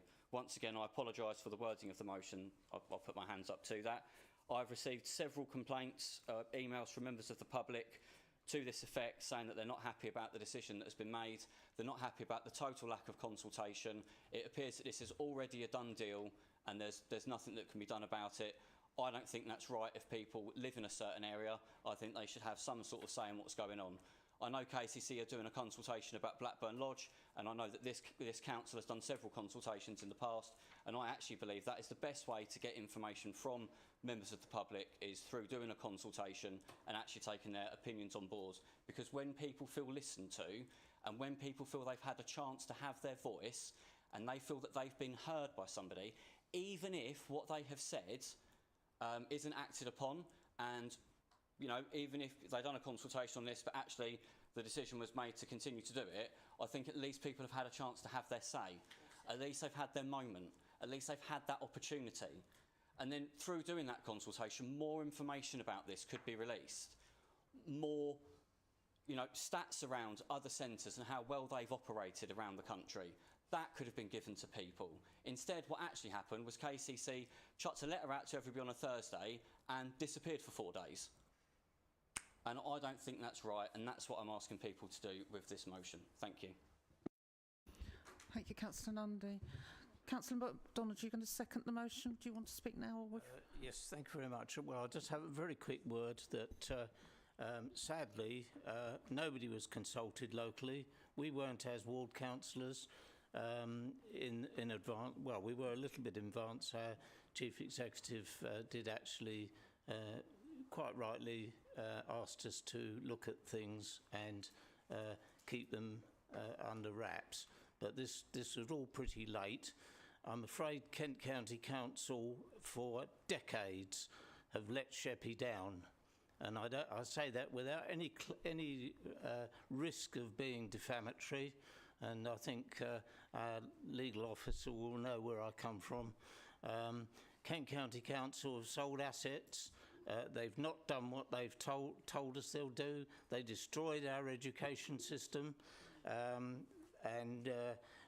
Well, we won't go into roads, but the whole thing is an absolute shambles, frankly, and Kent County Council, frankly, have grossly let us down.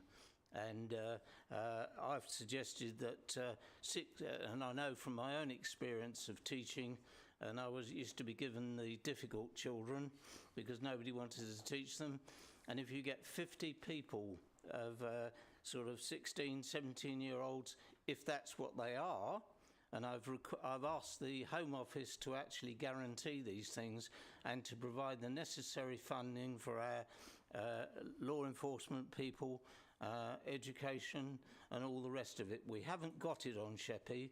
It's been closed. Last one out shuts the dockyard gate. Thank you, Councillor MacDonald. So I'd like to open the debate on the motion to members, and the first member is Councillor Bowen. Thank you, Madam Mayor. This is a very divisive subject, whether you say it or not, it is. As a nation, we have always been one that will provide safe sanctuary to those fleeing persecution. And yet active in this borough are elements that appear to want to promote hate and elitism. It's crucial to acknowledge the humanitarian aspect of providing shelter and support to vulnerable individuals seeking asylum, including unaccompanied children. These individuals often flee from dangerous and life-threatening situations in their home countries and require protection and assistance. As a society, we have a moral obligation to provide refuge and uphold human rights, regardless of the location's perceived suitability. These are not illegal immigrants, but children who are alone, requesting asylum and following the protocols in place. Instead of outright opposition, we, the Swale Borough Council, could use our influence to advocate for increased support and resources for the Isle of Sheppey to address both the needs of vulnerable residents and the concerns relating to unaccompanied asylum seekers' children. Collaborative approaches involving local authorities, community organisations and residents can help identify solutions that balance humanitarian considerations with local needs and priorities. Ultimately, it's important to approach this issue with empathy, compassion and a commitment to finding solutions that uphold the human rights while also addressing the needs of the local community rather than turning our backs. Thank you, Madam Mayor. Thank you, Councillor Bowen. Councillor Baldock. Thank you, Madam Mayor. The way this has been done, I think, is at the heart of what the motion is about. It's sneaky, it's last minute, and that is guaranteed to cause concern. That is guaranteed to cause confusion and division in local communities. And it's not just on Sheppey, but it's the way that this government operates this process throughout the country. Now, the proposal of the motion talked about engagement. That's how you come to terms with these problems. That's how you come to terms with a change in an area. That's how you come to terms with people moving in that you can be at one with. The way this has been done just turns people against those coming in.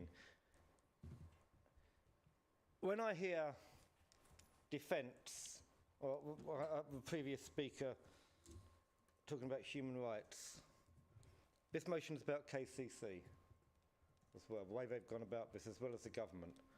But both KCC and the government are failing in the rights to old age pensioners.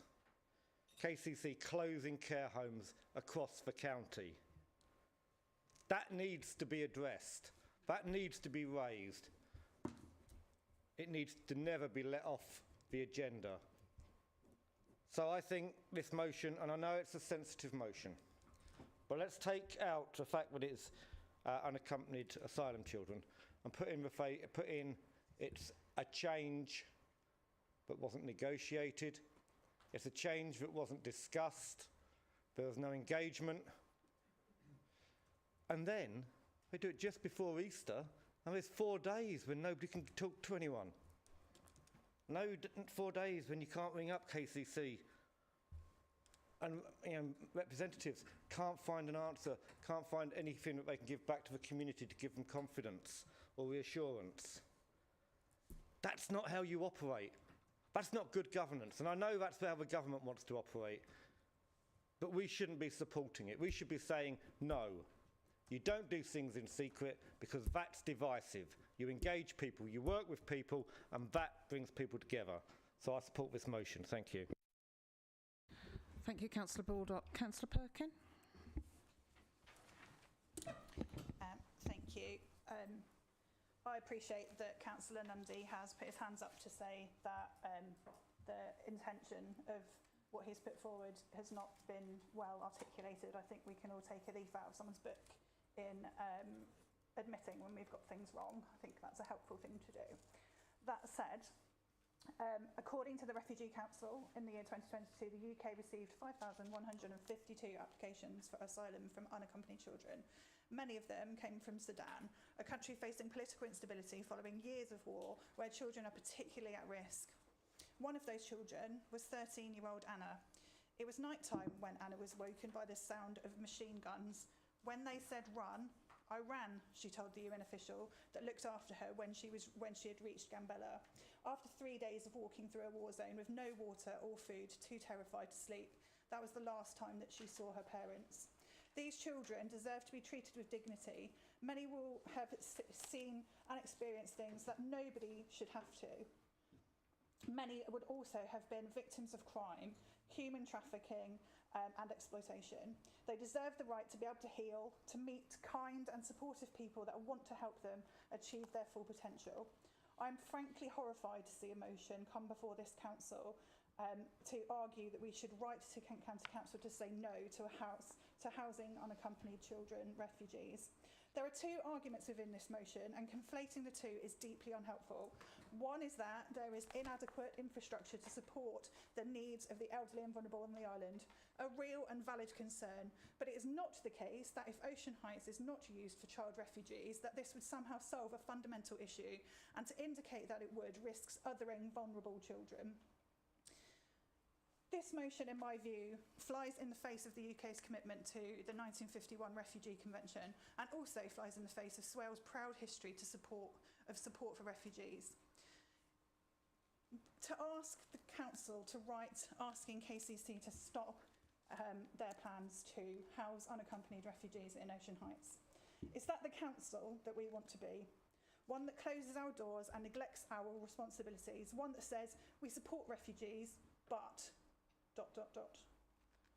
One that instead of making a positive case for the inclusion and community support for these vulnerable children, we say not here, and reinforce some of the damaging rhetoric that is including coming from our national government that seeks to blame refugees for chronic underfunding of services, a political choice that none of these poor kids have had any kind of say over.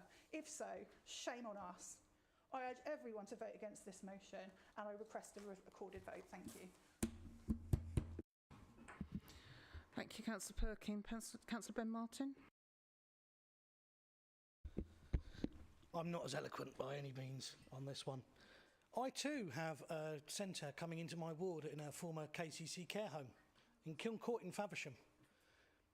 My reaction was to actually ask if I can be on the panel, the local representative panel with KCC, so that I can find out the issues, so that I can speak to KCC and the decision makers, so that I can take that information and share it with my residents. Because I want to deal with that fear. I want to support the unaccompanied children, and they are children. What this motion does is basically say we have a choice. We can support refugee children, or we can support our elderly. It is not a choice. We can do both. We are perfectly capable, as one of the richest nations in the world, of doing both, and we should be doing both. Now, I understand the frustration with the way KCC have acted. I do. The fact that you get 4 days' notice and all 4 of them are a weekend, it ain't great. The notice that I got as a ward member was 15 minutes after they posted the letter through the door of my residence. That's when I got the copy of the letter. So I understand the frustration with the process, but because of the way the original motion was put forward, there is no way that I could support it.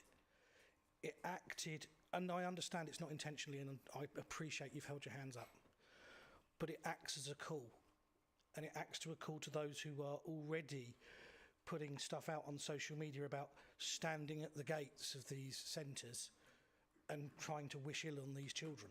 Children who are only going to be at these places for 10 to 14 days. They're part of the National Transfer Scheme.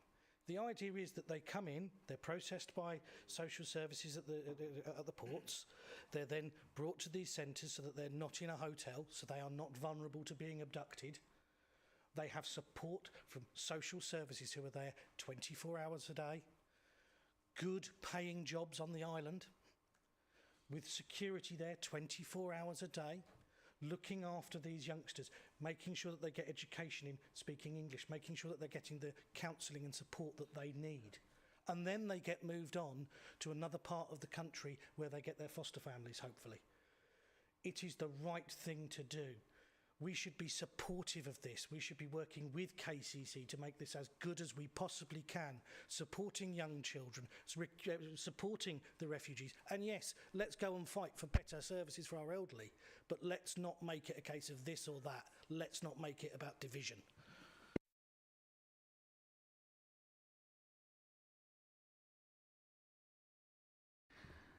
Councillor Richard Palmer.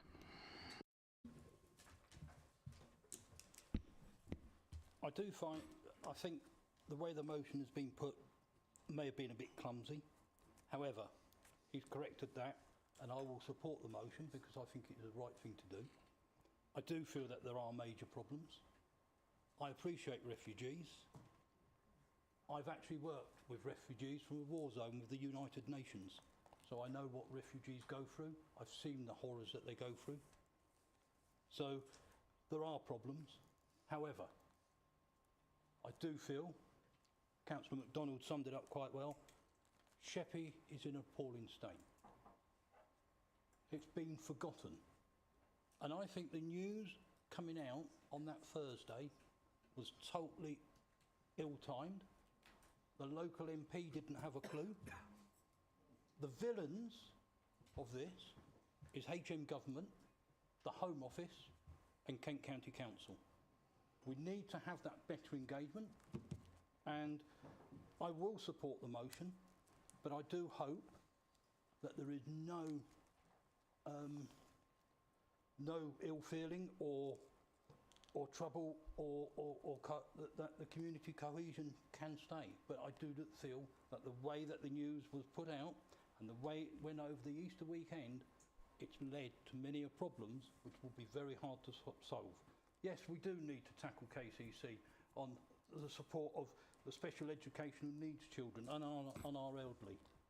But I do feel that I need to support this and support the people of Sheppey. Thank you. Thank you, Councillor Palmer. Councillor Gibson. Charles Gibson, sorry. Let's double check. Thank you, Madam Mayor. I'd like to echo the very eloquent comments of my Liberal Democrat colleagues. I can't hope to match them for experience or virtuosity in the council chamber.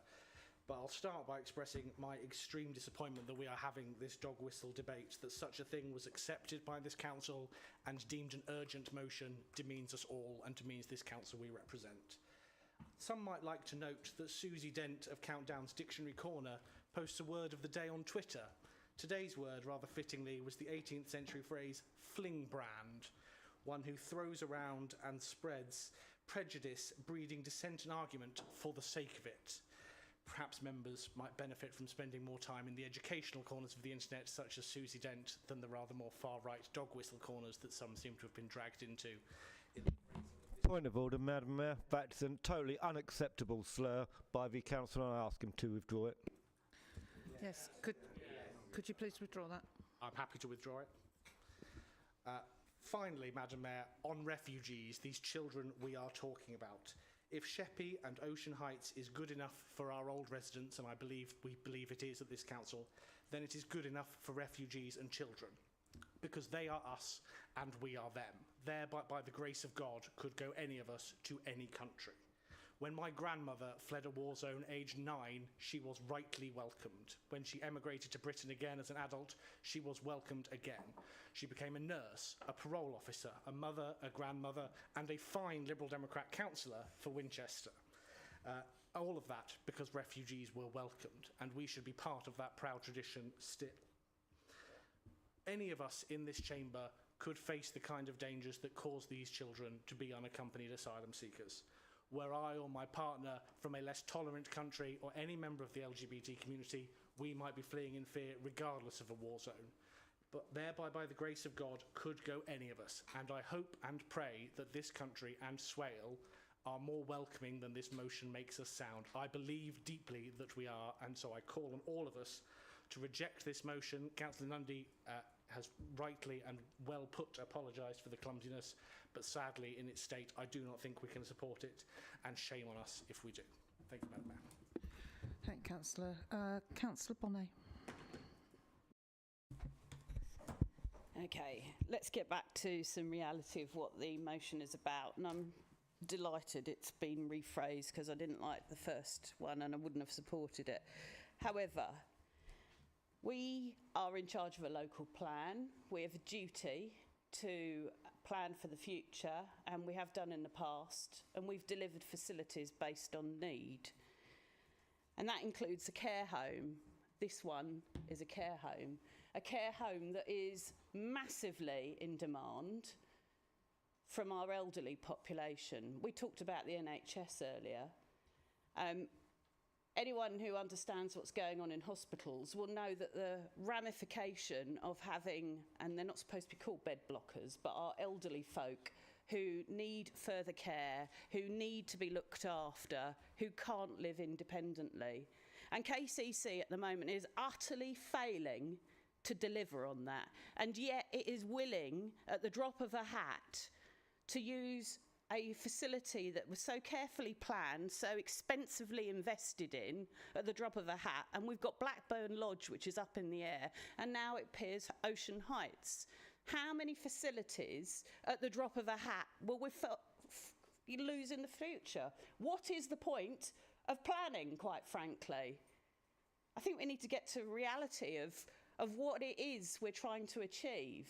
And actually what we're trying to achieve and deliver as services for the local people that we had planned for through those homes. We've got a care home that was shut in Faversham. I think it was falling to bits. We've got another care home in Faversham that's going to be used for an alternative purpose.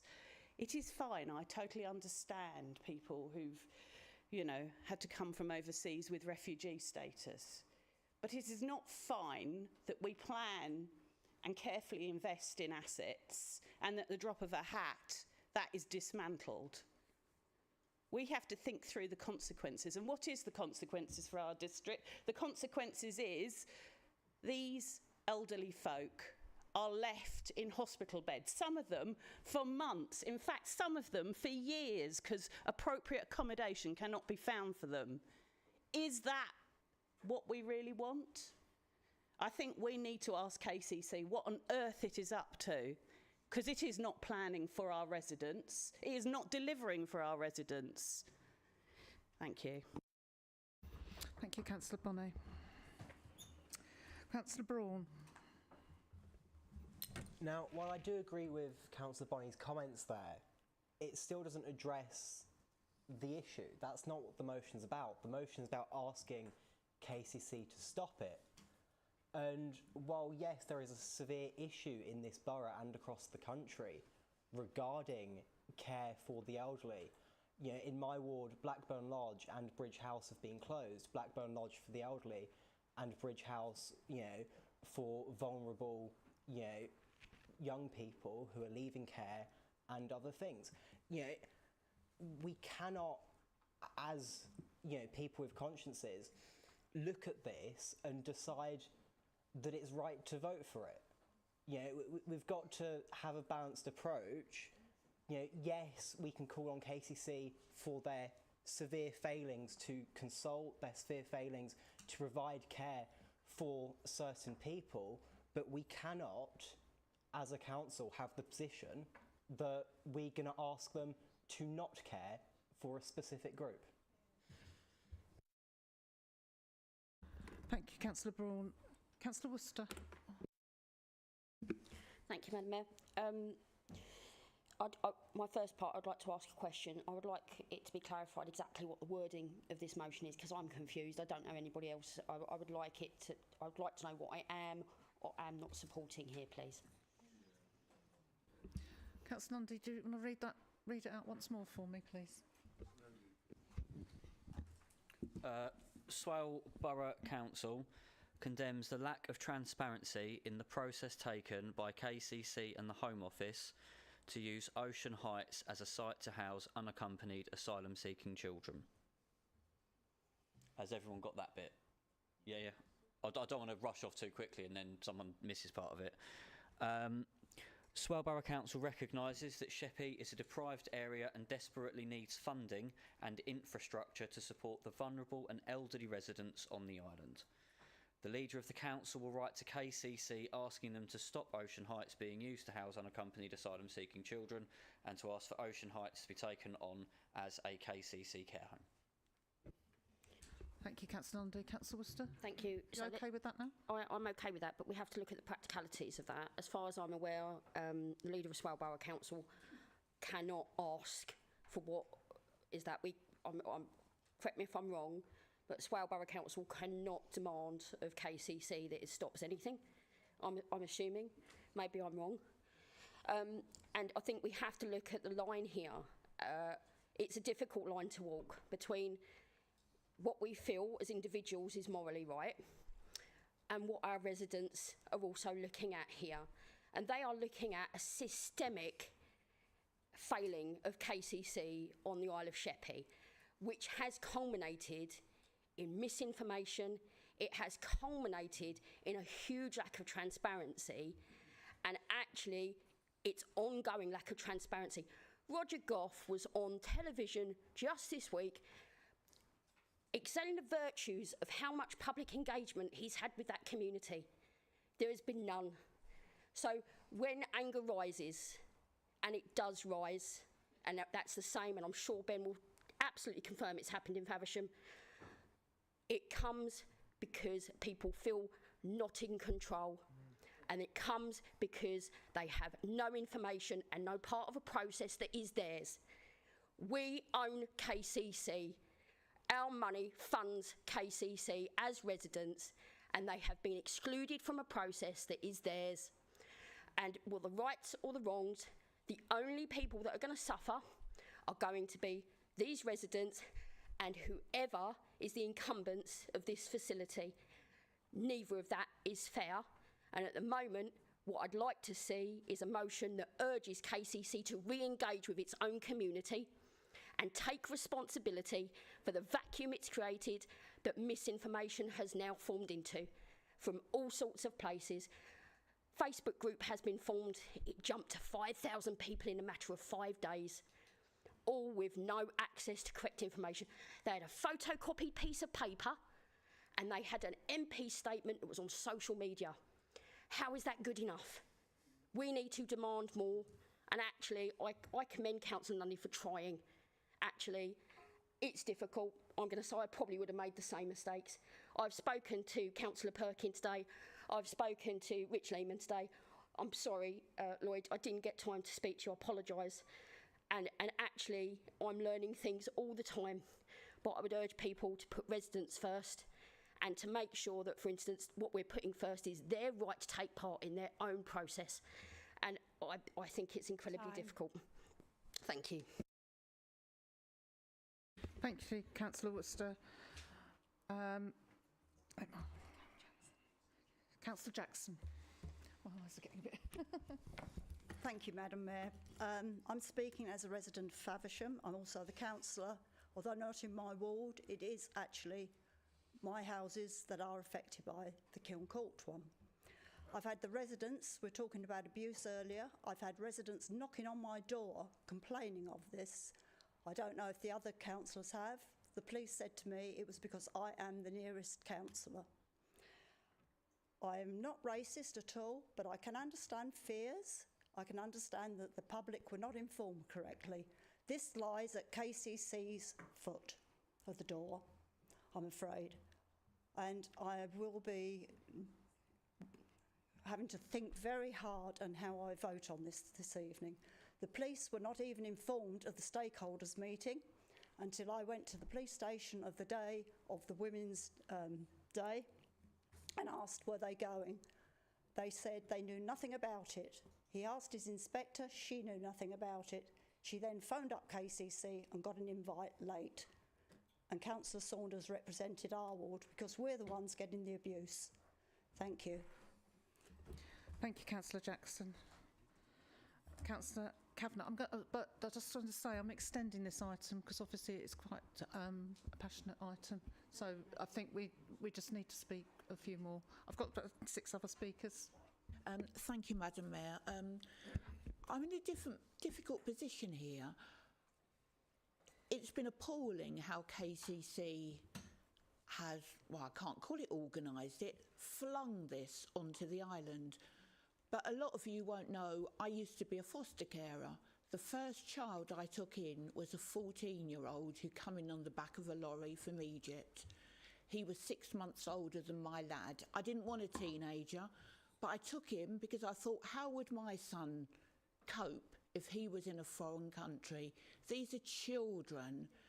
Now, what really bothers me, on Facebook, I've seen their fears by local people, due to the lack of information, worried that their children nearby might be in danger from these unknown bodies. There's no suggestion that they are bad people. But this is, I mean, the whole thing is a mess. Yeah, I don't know what I'm going to do about this, but all I can remind people is these are children in a foreign country, probably been told, like my lad was, that basically he'd come here and everything would be great. They are lucky wherever they happen to be living because they're in an establishment. My lad was told by the social worker and the police he could leave my property whenever he wanted. He left after 2 days, got advice from the local chip shop how to get on the train without paying, was never seen again. I just hope he's working hard for his crossing and that he hasn't been put into God knows what else. That's all. Thank you, Madam Mayor. Thank you, Councillor Kavanagh. Councillor Schnell. Thank you, Madam Mayor. I do think that KCC have thrown us as a borough council into total chaos and some of our ward councillors into total chaos. It's just outside my ward, but I do feel for those who are getting the constant messages and emails. We have to be totally mindful that this needs to be a motion to KCC about their lack of communication, their lack of transparency, and just their total lack of organisational skills. And yet we allow them to run our county council. It's ludicrous, isn't it? But we need to remember children like Abdul, who was just 14 when he came or tried to come to this country and unfortunately lost his life on the way over. His mother begged him to leave. She sat there and said, "Go. It'll be safer, it will be better for you." Unfortunately, on his journey, both him and his brother lost their lives. I live and work by a quote from a really good lady called Rita Pearson, and it is that every child deserves a champion. It's written on the windows to my nursery. It means that much to me. We as a council have to be the champion for those children. I am just 32 years old and I could not imagine life without my family, friends and support network. These children are the most vulnerable of children. They have no family, no friends, no backup. We have to be their champion. Thank you, Councillor Shell. Councillor Vars. Thank you, Madam Mayor. My dad was a political refugee at the age of 16. He came to England as a child. These are children. There is no confusion here. There is a lack of understanding. I repeat, a lack of understanding. Ben Martin explained earlier that these are centres where they'll be processed. So, as councillors, we would have a duty to inform people, to reassure them and make them understand what this is for. And presumably, these will be integrated when they get their papers as a workforce in the UK. So I'm against this motion. As well as the care sector for the elderly, it's not just the elderly, the whole care sector is falling apart. My mum had to nurse my dad with cancer at home because she wasn't able to get the assistance until my dad was very, very ill. Yeah. It's more than a local issue, it's a national issue. Thank you. Thank you, Councillor. Councillor Harrison.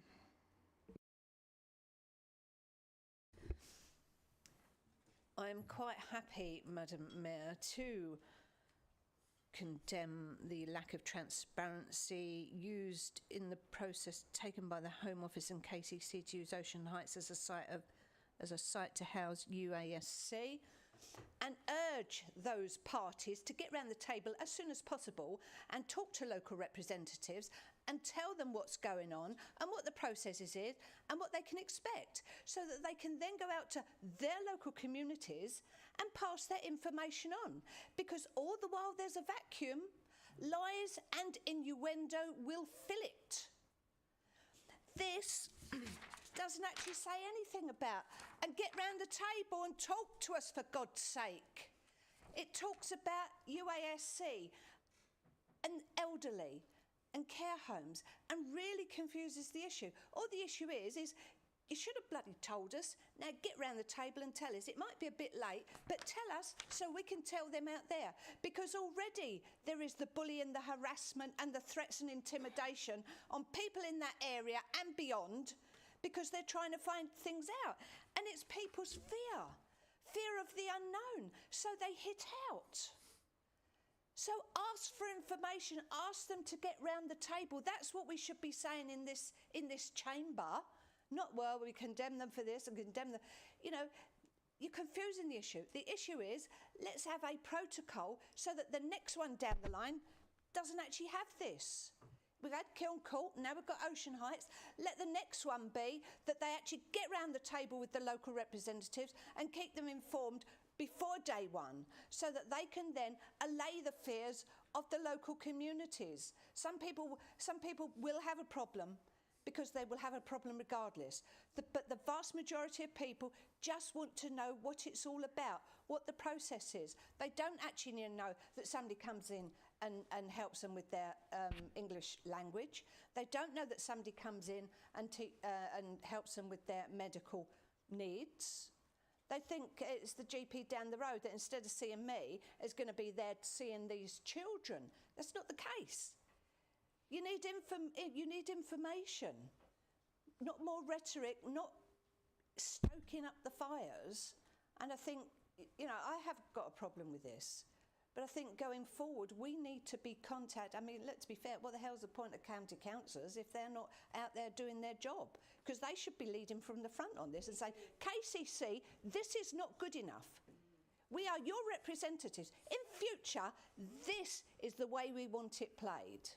And it may well be that local reps have to be told, number one, in confidence until such time. Councillor. But that's what this should be about, and not about what's on the paper. Thanks. Okay, councillors, I've got 3 more speakers and then I will close the debate and then we'll go to a vote. Okay, so the next speaker is Councillor Booth.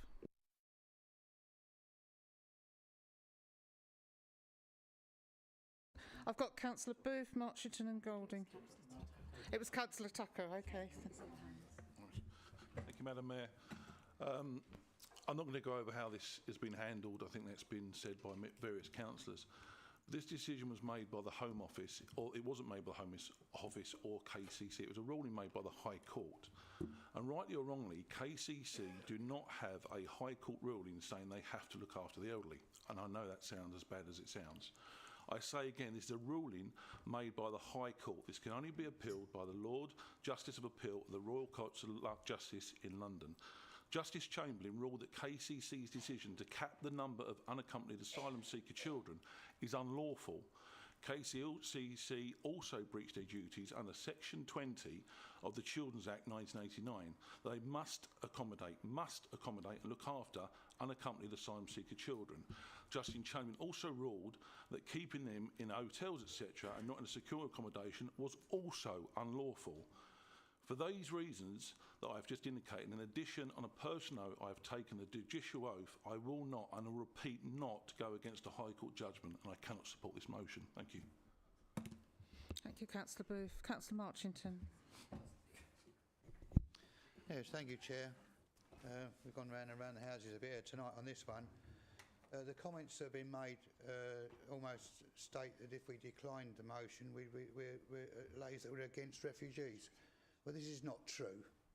We're all proud to be British and our beliefs. Many thousands, a colossal number of thousands of British people gave their lives to protect these values of looking after people. So I think at the moment, the entire wording of things, of this motion and bits and pieces we've been discussing tonight needs more knowledge, rewording, re-representation, and I think we should defer. I think we should defer tonight. Thank you. Thank you, Councillor Marchington. Councillor Goulding. Is that an amendment? Yes, I'd like to propose as an amendment.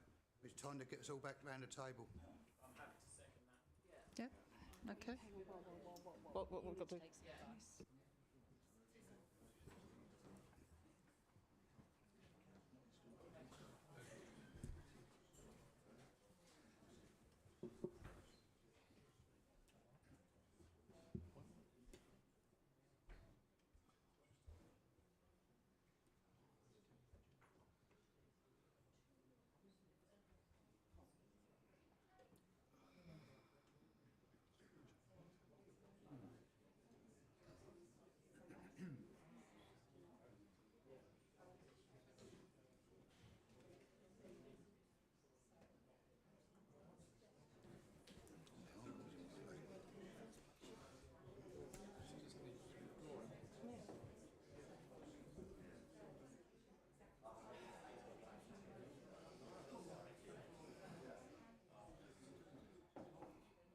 Even the chief executive doesn't know the rules.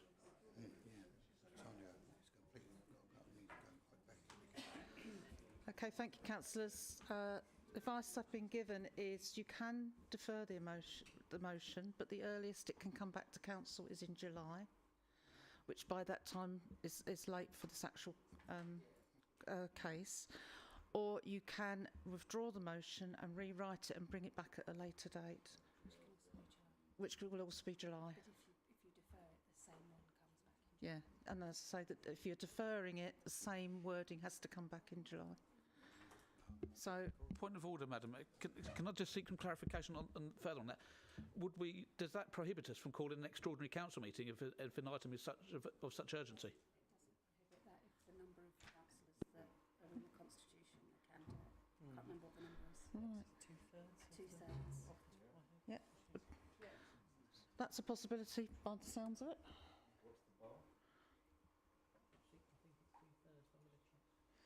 So, 31. So, Mr. Harrison, just confirming how many councillors have to agree that to have an emergency extraordinary. If it's deferred to that, it is the same wording. Yeah. Yeah. So again, to clarify, if you defer for an extraordinary meeting, it's the same wording that comes back. Or can they come back as an extraordinary with? Can I suggest that you take a short adjournment so we can see? Right. Okay, right. We will take a short adjournment on this one. Okay, for 10 minutes.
Okay, councillors, I've got two speakers that asked me during recess if they could speak, and before we actually decide on amendments. No, so before that, we do the deferment. Does the councillor who said the deferment want to withdraw that whilst they hear the amendment?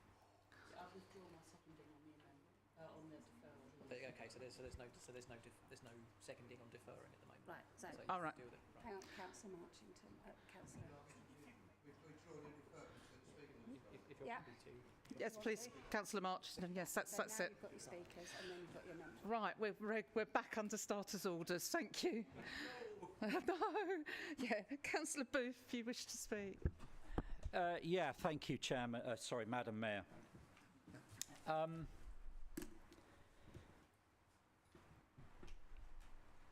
Much has been said this evening on this debate about a number of things that are inaccurate and wrong. There is a statement made earlier, and I'll go through them with your indulgence, Madam Mayor. Sheppey is not a deprived island. That is a fact, and the statement is incorrect. Sheppey is no different to Faversham or Sittingbourne in that there are areas or pockets of deprivation, and that is available in the national statistics. A lot of sword fighting has been offered towards Kent County Council, and you would expect me, Madam Mayor, to defend County Council as a councillor and proud to support the Isle of Sheppey. My Kent County Council mailbox has not been overflowing with emails relating to this particular item, but I can let you in to some knowledge, and it is worth listening. I would suggest, Madam Mayor, that the vast majority of communications that I have received have racist undertones. They offer utterly disgusting and disgraceful elements. We are all councillors and adults here today, but there are suggestions of paedophilia, there are suggestions of gang raping, there are suggestions of throat slitting of the residents of Sheppey whilst they sleep. Now, as a Kent County councillor, I didn't subscribe to that. I didn't offer my name for that, but I have to put up with that. I have to read that. Now, all of those emails that I've received, which I can say number less than 30. So when we hear that there is a particular social engagement group that has 5,000 names upon it, let us be under no illusion that it is quite likely that the initiators of this disgraceful attack on who are factually terrified young people. They are absolutely terrified, and they are going through a system. That system sorts out those that are and those that aren't. And the vast majority of these are. Let's make no illusion about that.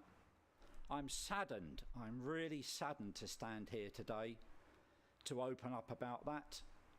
I think people of a lesser stature would possibly offer their resignation over this. I repeat, it is disgusting, and it is ill-founded, and it is potentially put about by... Time, Councillor. Yeah, I'm nearly there, thank you. It's put about by undertones of racism. Factually, I have known about this for Yeah, please. nearly 5 months, but I've been under a confidentiality clause. And not one councillor in this chamber, not one, has come to me as a KCC representative of the Isle of Sheppey. That says a lot, Madam Mayor. Thank you. Thank you, Councillor. Okay. Councillor Martin, briefly, please, because we're... It will be brief, Madam Mayor, and I appreciate you allowing me to speak. I'm picking up on what Councillor Booth said, yes. I've had probably near 100 people write to me. I don't think I've had any of the members of the council write to me, but certainly members of the public who are concerned. But I want to just focus on the point. It's lack of information that is causing the upset amongst the people on the Isle of Sheppey, and I fully concur with that. I do think releasing the information the way it was done, and I've told the leader of the council this, that Kent County Council, that I think the way it was done and the timing of it was bad. I immediately called for a meeting to get more information so that Mr. Councillor Booth and I could be briefed in public, as it were. I have been offered a meeting date of Monday, and I understand the leader of this council is to receive an invitation to that meeting. But I've been told the invitation is on its way, but I haven't received it yet. It is about information, and we've been trying. And so I've limited myself to answering people with the simple message that I am trying to find out what I can and let them know what I can. But to be honest, we knew more on the 28th of March when the letter went out than we knew before. I wasn't aware of the location, the suggested location, until just a few weeks ago, and again it was a confidentiality thing I was asked to, but that was leaked by a member of the public to me.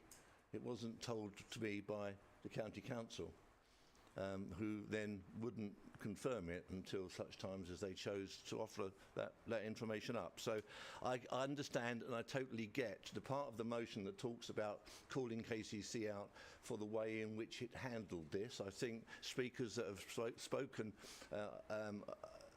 earlier about how we need to learn by the way this has been done, so that there were 5 more locations on the list.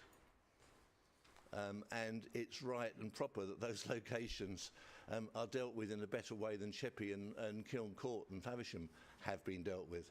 In fact, when I did ask KCC over the weekend what other homes were on the list in use or to be considered or confirmed, Kiln Court wasn't actually on their list.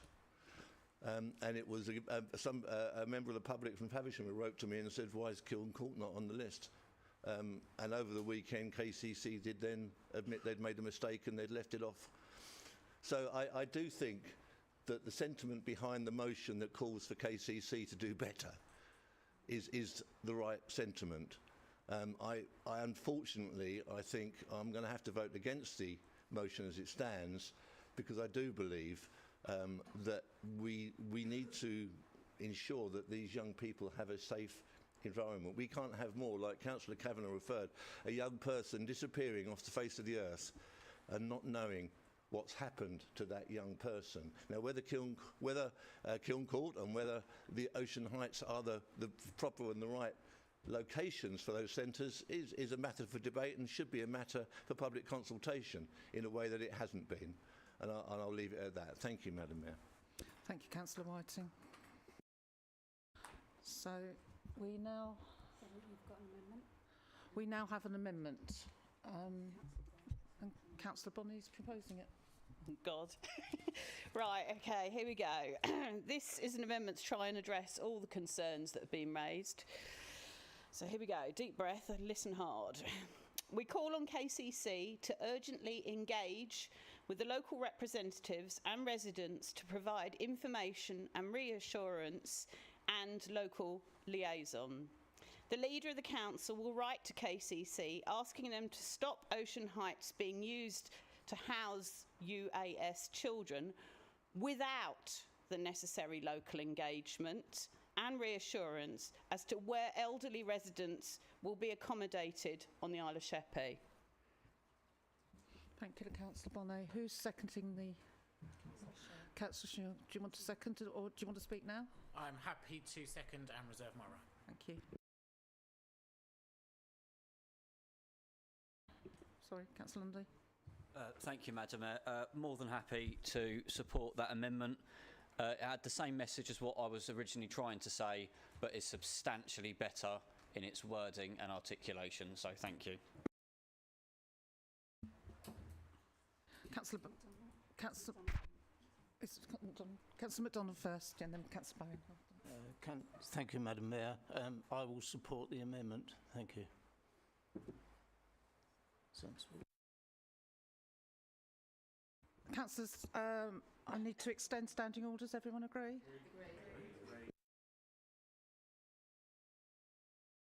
Councillor Bowen, please. Thank you, Madam Mayor. Doesn't take much, but I'm actually a bit more confused by this, as in terms of the amendment. The original motion was asking KCC to stop Ocean Heights being used as a house. Surely this amendment, as much as in principle I like it, but it's quite a change from what the original motion was. That's not an amendment, that's a new motion. And I don't think we're allowed to do that. Thank you, Madam Mayor. Thank you, Councillor Bowen. Councillor Perkin. Thank you. I have a lot of sympathy in what Councillor Bowen has just said about the fact that this is completely unrecognisable from the motion that was put forward an hour or so ago. Also, myself and the Liberal Democrat group will not be supporting any motion that says that we should write to KCC to stop unaccompanied child refugees from being housed on the Isle of Sheppey, I'm afraid. Thank you, Councillor Perkin. Sorry. So, can we ask? Can the legal officer rule on this? Because I just don't think it is. Rule on it. It's you to rule on it. Robin, could you speak, please? I spoke to the folks doing the amendment, and I think it's a slightly amended version of the one that I originally heard, and I can see that it has a couple of elements that tie it to the original motion. And so, whilst I think it's perhaps in an ideal world, it perhaps might be closer tied to the original motion, but I think sufficiently closely tied to the original motion to be recognisable as an amendment.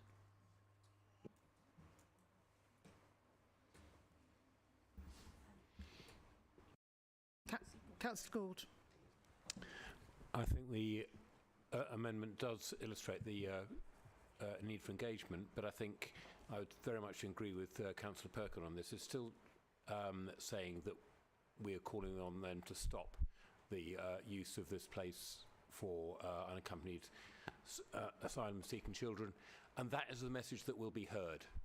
Whatever else we say, that will be the message that this council will have been appeared to be supporting, that it's a stop.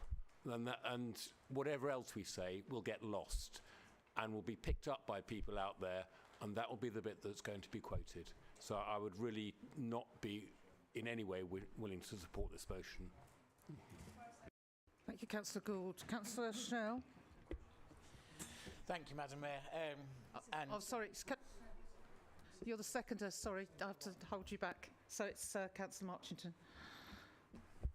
Yeah, thank you, Chair. I think the modification to that one is still, as Councillor Gould has attained to, is only repeating the misconception of it all. And I would like to still re-propose a motion to defer to get more information before we discuss what we wish to do.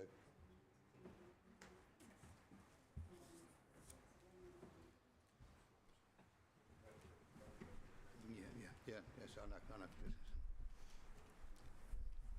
know the system. Yeah. Anyone else want to speak on the amendment? If not, Councillor Snell, do you want to... Councillor Worcester. Oh, Councillor Worcester, do you want to... Yes, please, Madam Mayor. Would it be too naive to say remove the word stop and replace it with the word pause? Because I think the intention of the amendment is quite clear, that we want the process to be public and transparent before any decision is wholly made. Thank you. I'm afraid, unfortunately, that's another amendment, so it's out of our... A point of order. You can propose an amendment to an amendment before that amendment is taken. Otherwise, you're taking the amendment and then you'd have to take a second amendment to amend it. You can amend an amendment whilst it is on the floor. So is there a seconder for the new amendment? Is there a seconder for the new amendment? I think we need to be careful. Hang on. Yeah, this is going...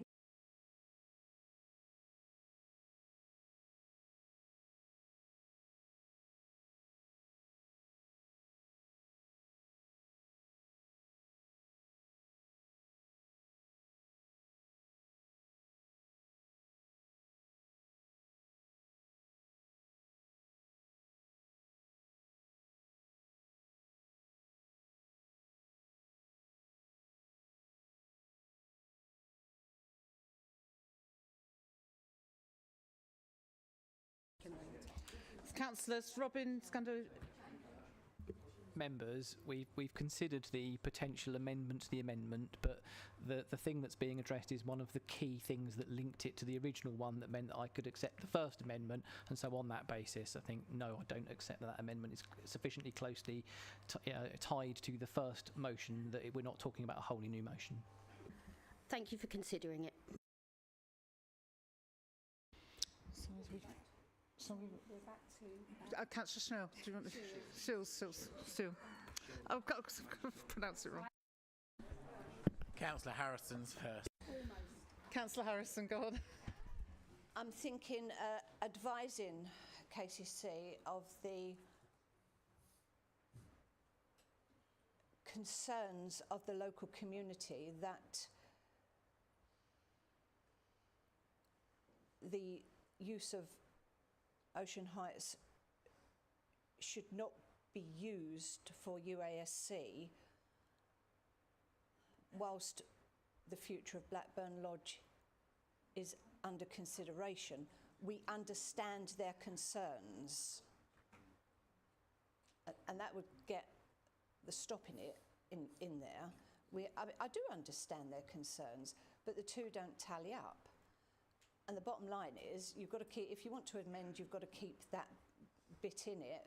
But what we want is for them to get around the table and talk to local, what do you call it? The local stakeholder group?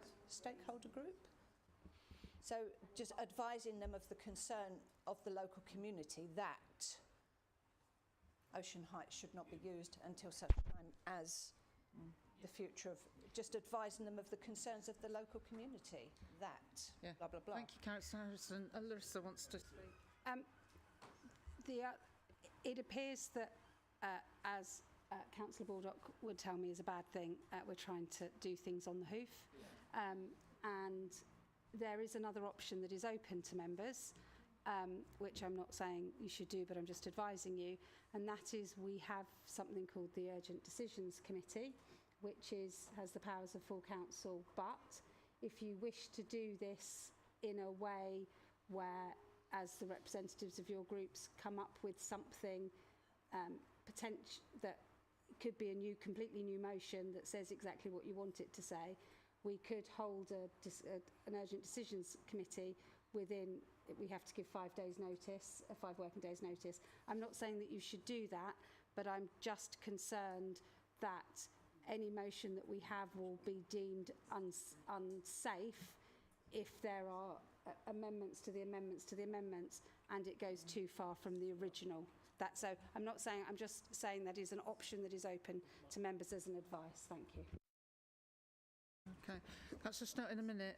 Councillor Baldock. Thank you, Madam Mayor, for your indulgence. The amendment has been accepted by the monitoring officer because it was close enough to the original amendment. That amendment, should it be, now that it has been accepted, becomes that original amendment, so we can amend it. I think to swap the word stop to pause, because what this says in this amendment is stop until.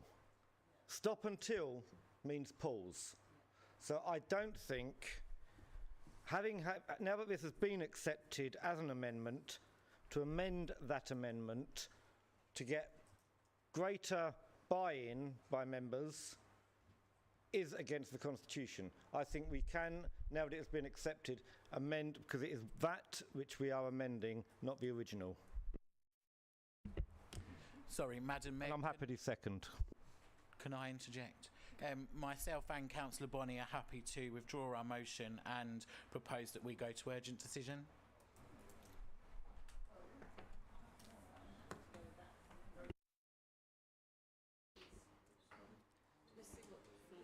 Yeah.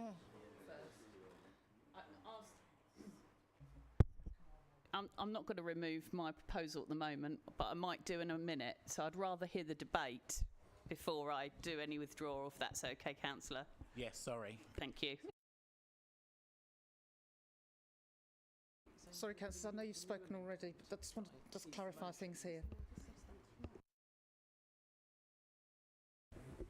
Madam Mayor, could I just propose the vote be taken, please?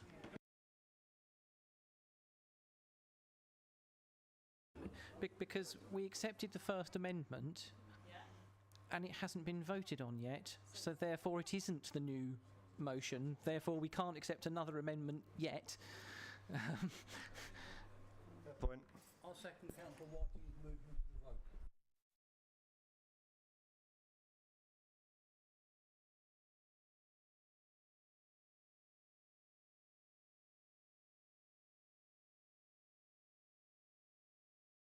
Can you confirm whether or not the amendment says stop until? Because we haven't got it in front of us. Yeah. I'll tell you what, I'll read it. Okay, here we go. We call on KCC to urgently engage with the local representatives and residents to provide information and reassurance and local liaison. The leader of the council will write to KCC asking them to stop Ocean Heights being used to house UAS children without the necessary local engagement and reassurance as to where elderly residents will be accommodated on the Isle of Sheppey. And now I've read it, Councillor Baldock's was to swap stop for pause.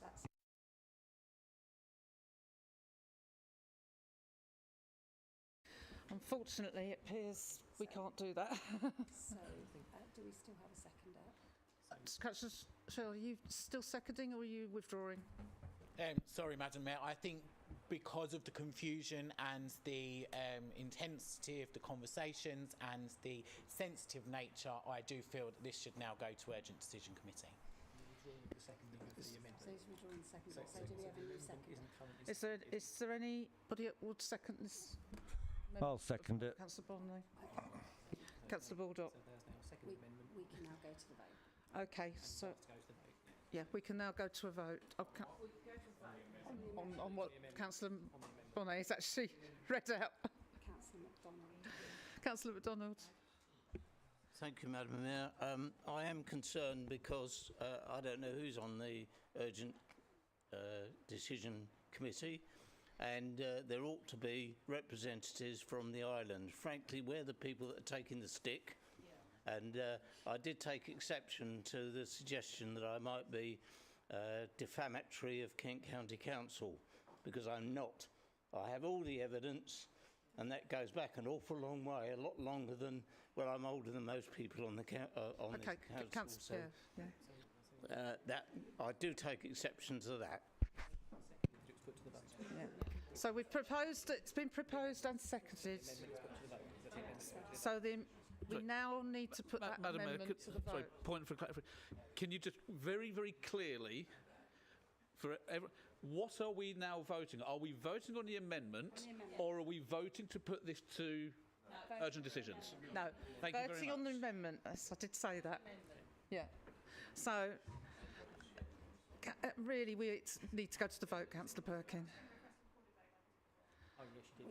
All right. Is there anybody? So we have 4 more people. 4 more people. 1, 2, 3. Madam Mayor, on a point of order, once the motion to go to the vote has been seconded, we go to the vote without any further discussion. There was a question. There was a request for a recorded vote right at the beginning before we even got to that. That's really wrong. Okay, councillors. Councillor Baldock. 4. Councillor Bonney. 4. Councillor Booth. Against. Councillor Bowen. Abstain. Councillor Braun. Abstain. Councillor Kavanagh. Abstain. Councillor Chapman. 4. Councillor Cheeseman. Against. Councillor Roger Clark. Against. Councillor Charles Gibson. Against. Councillor Tim Gibson. Against. Councillor Golding. Against. Councillor Gould. Against. Councillor Hall. Councillor Harrison.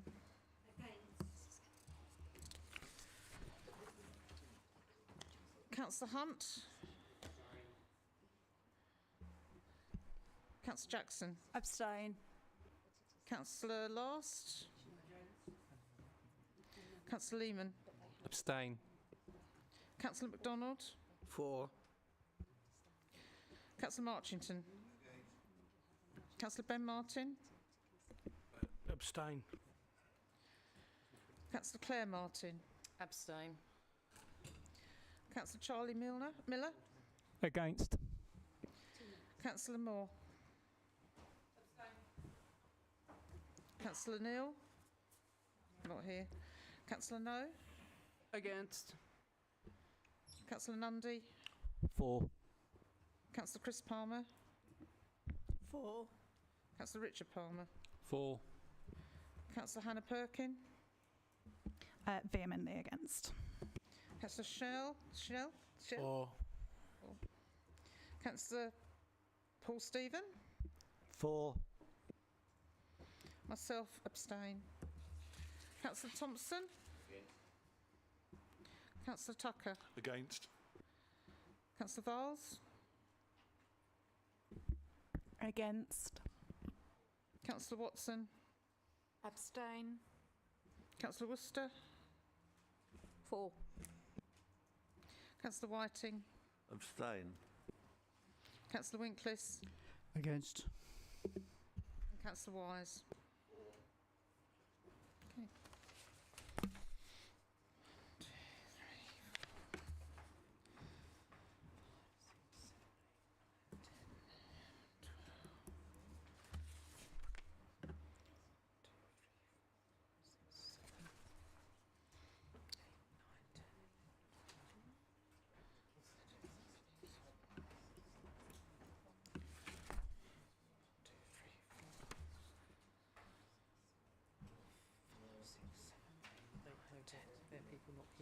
Okay. 11. No, I did it wrong. 11. Oh, okay. Oh, no, Yeah, actually- yeah, okay. 11. They are. Yeah. 11, 16 and 14. 11. I've got 12, 16. And 14 for the abstentions. Yeah. Okay. Yeah. So it's a bit of a close one. Okay.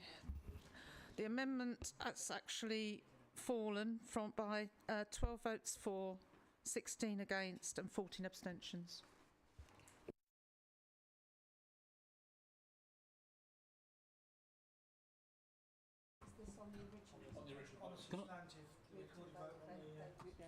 Yeah, we'll move to the vote on the actual original then. On a recorded vote, yeah?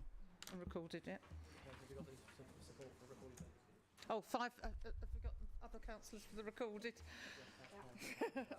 Yes. Yeah, okay. So this is the original amended motion. I think we'll get there. Okay. Do you want to see if the proposer wants to withdraw it? No, because it's been called to a vote.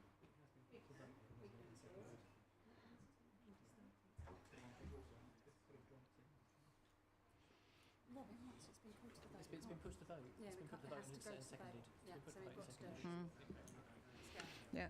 Taken advice, we do have to go to the vote once it's been called to vote. So, Councillor Baldock, 4. Councillor Bonney, 4. Councillor Booth, Against. Councillor Bowen, Councillor Braun, Against. Councillor Kavanagh, Against. Councillor Chapman, 4.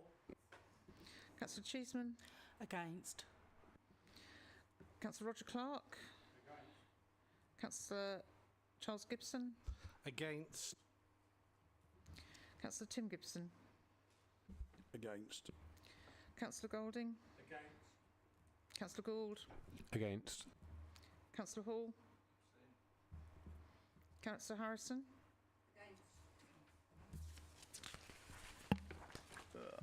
Councillor Hunt,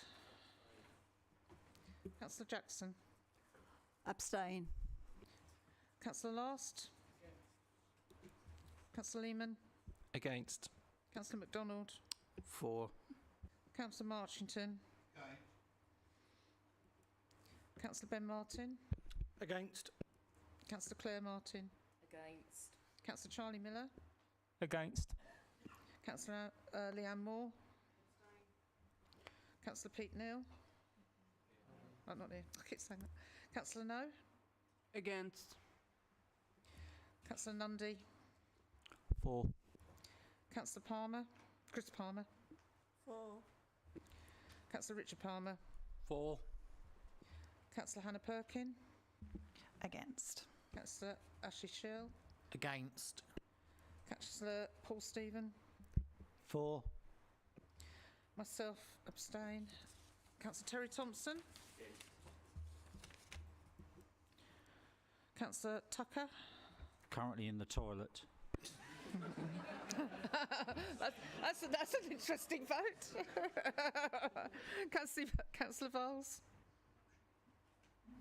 Against. Councillor Watson, Against. Councillor Worcester, Abstain. Councillor Whiting, Against. Councillor Winklis, Against. and Councillor Wise.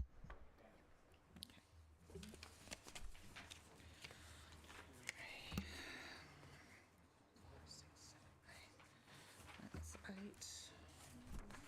1, 2, 3, 4, 5, 6, 7, 8, 9, 10, 11, 12, 13, 14, 15, 16, 17, 18, 19, 20, 21,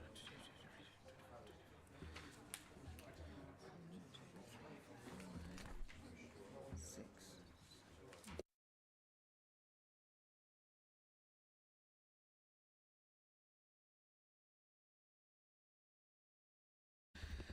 Councillors, the motion has actually fallen. 4 were 8, against 25, and abstentions 7.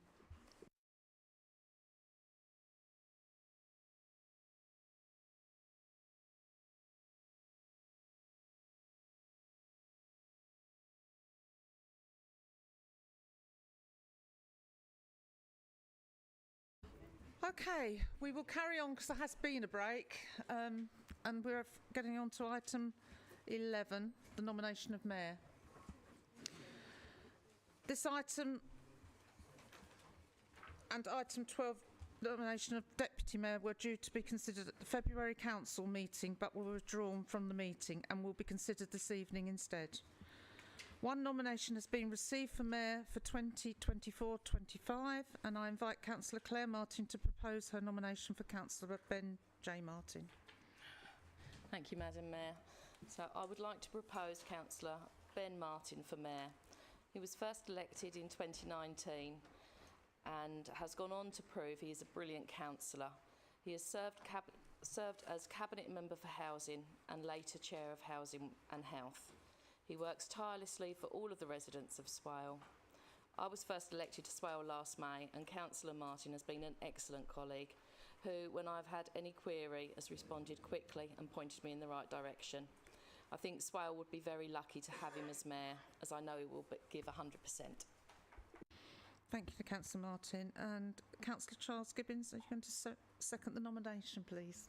Thank you, Madam Mayor. Happy to echo all of Councillor Claire Martin's comments, and only to reiterate, Councillor Councillor Ben Martin is an excellent chair of meetings already and will do a fine job in following your example and keeping us all in order in this chamber and be a fine advocate for Swale in the year to come. So I'm very happy to second his nomination. Thank you. And on a meeting like this, I give you just eat a lot of spinach. I actually did have spinach tonight before coming in. Okay. As there is only one nomination for Mayor, it is not necessary to take a vote, and I declare that Councillor Ben J. Martin is the new Mayor-elect for 2024-25. I invite Councillor Martin to make a short speech if he wishes. We haven't got much time, so I'll get really quick. Thank you very much, everybody, and I look forward to trying to follow in the footsteps of our current mayor as the time comes. But you've still got 6 weeks yet. Keep it going and keep that fundraising going. Yeah, I've got...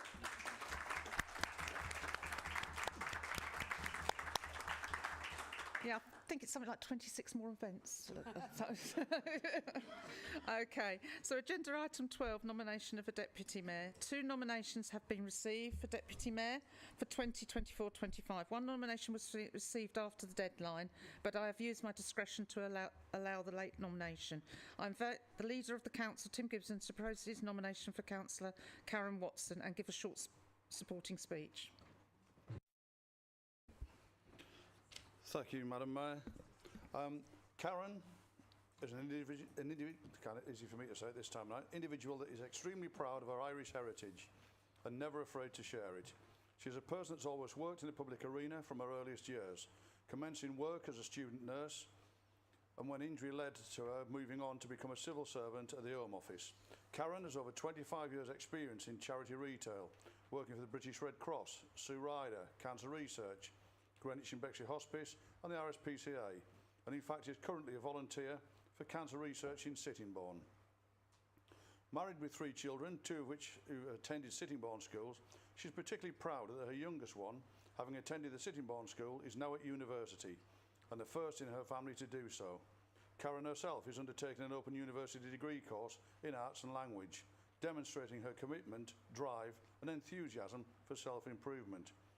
Locally, she's involved in the Pathfinders Dementia Group and has supported the Historical Research Group in Sittingbourne.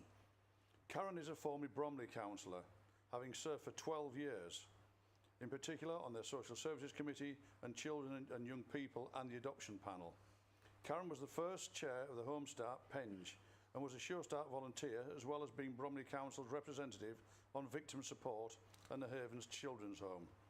Karen is particularly passionate about women's rights, and sadly, particularly passionate about Liverpool FC, having been a lifelong supporter. As a ward councillor, Karen is hard-working, supportive and a well-respected councillor. She's never reticent in actively participating in debates.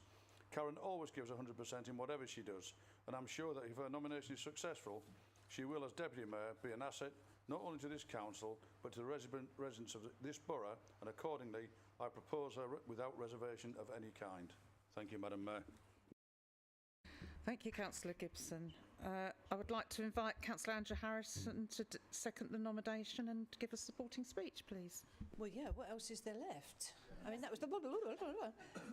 I'm not going back to your babyhood, Karen, so be pleased about that.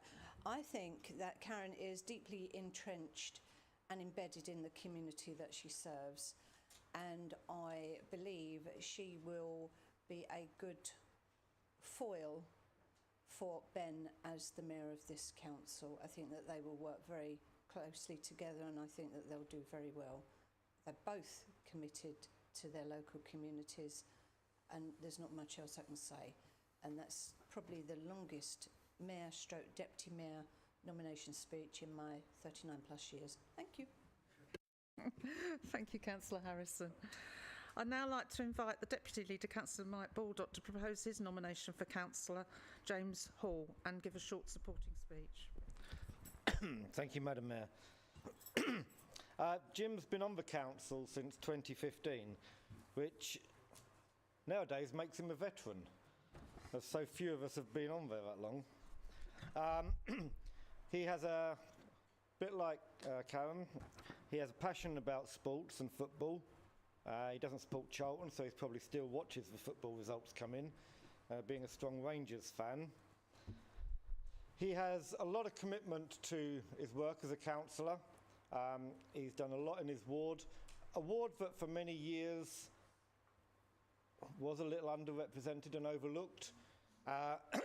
Jim has made great strides over there, whilst dealing also with the influx of new housing in the Great East Hall estate. He's campaigned tirelessly to get a community shop. One of the very few things that has come out of that Great East Hall estate since the developers promised the world 20 years ago and delivered a compost heap next door. No vets, no sports centre, nothing. So Councillor Hall has gone out there and fought and got a community shop. He's a strong supporter of community involvement, and as one of the few councillors who's actually worked closely with the LGA, working on the LGA council course, and was invited up to the LGA conference a couple of years ago as a guest because of the work that he's been doing. It's something that we could all do. It's something that takes time and commitment. Most of us don't, but Councillor Hall did, and I think that reflects the commitment he has to being a councillor and to making sure that the people get the best service they can. So I think he'll be a real asset to this council as a mayor. Thank you, Madam Mayor. Thank you, Councillor Deputy Mayor. Thank you, Councillor Baldock. I'm just going to have to extend standing orders again. Are we all agreed? Seriously, no. Yeah, right, okay. Can I go to a vote on that then, please? 4 standing orders? Yeah. Yeah. And to not extend? It's majority. Majorities to extend. So we'll go to Councillor Richard Palmer to second the nomination and give a supporting speech. Thank you, Madam Mayor. As Councillor Baldock said, Councillor Hall has been a councillor since 2015. He's worked tirelessly in his ward. He's also worked with the coalition. He's worked with opposition members. He's worked across the whole council for the betterment of his residents, of the residents of Swale, and of the council. I have no shadow of a doubt that he will be a great ambassador and a representative for this council as the deputy mayor, and hopefully maybe going on to be the mayor. But certainly he will be a great ambassador, a fantastic representative, and I feel I can give him my full support. I think Councillor Baldock summed it all up. He's looked after youth football teams, he's been involved in his community, he's certainly cared for Merston, and he's brought it up and put it on the map, and he's achieved great things, and I would highly commend him and recommend that we support Councillor Hall as Deputy Mayor. Thank you. Thank you, Councillor Palmer. As there are 2 nominations for Deputy Mayor 2024-25, there will be a secret ballot. Ballot papers are now being circulated. Please put a cross in the box of your preferred choice. If there is more than 1 cross on a ballot paper, the paper will be considered spoilt and will not count. There will be approximately a 10-minute adjournment to allow members to cast their vote, and the Director of Resources will count the ballot papers. In the event of a tie, group leaders have been advised and agreed the process of the monitoring officer explaining to all members after the earlier briefing, but this will be explained again should it be necessary. After the brief adjournment, I will announce the result and ask the successful candidate if they wish to do a short speech.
Okay, councillors, we have the results. We have 25 votes cast for Councillor Karen Watson, 12 for Councillor James Hall and 3 sport ballot papers. So the result is that Karen Watson is the Deputy Mayor 2024-25. And would you like to say a few words? Thank you, Madam Mayor. And as you can see, everyone around here tonight is looking extremely tired, so you won't want me to waffle on. I am humbled and I'm privileged to be your Deputy Mayor. I look forward to working with Ben and representing this borough that I'm so proud to be a resident of. So thank you.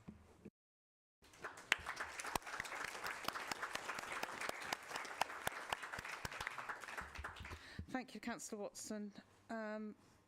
We're now on to agenda item 13, and I'm very mindful of the time here.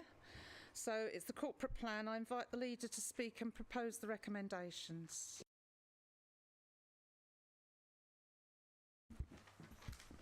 Thank you, Madam Mayor. We've worked incredibly hard on our draft corporate plan, which sets out our ambitions and priorities for the next 4 years. It builds on what we've learned from the past and sets out what we plan to focus on in the future. The draft corporate plan identifies key areas we want to address to improve the lives of local people, but is also realistic about what we can do by ourselves. We believe the priorities in the plan on homes, jobs, health and social inclusion, on the environment and our partnerships with the voluntary sector are exactly the ones the Council most needs to focus on if its efforts to improve the lives of residents in our borough are to be effective. And I'll just cut it short there. Thank you. Thank you, Councillor Gibson.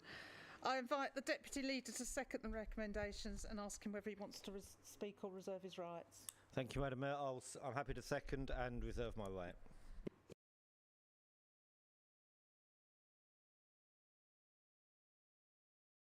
An amendment on this item was received, circulated to members and published on the Council website. However, the proposer and seconder have subsequently withdrawn the amendment. So I open up the debate to members. Move to the vote. It's all right, it's only a typo. Page 23, it should say at the top, the title, environment / the current picture. It's missed off. That's all. Thank you. Thank you, Councillor Kavanagh.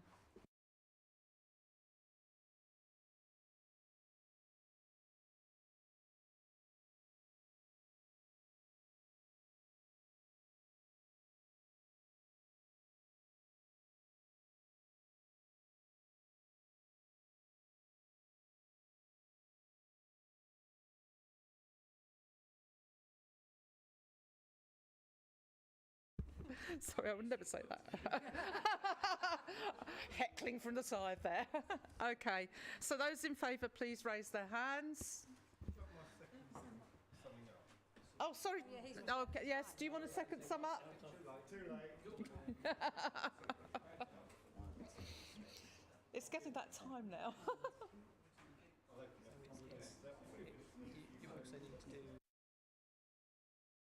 And anybody against?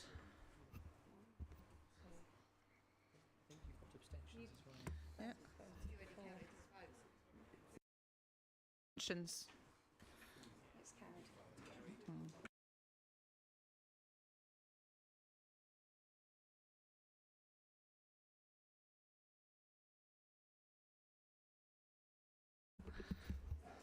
The corporate plan is carried.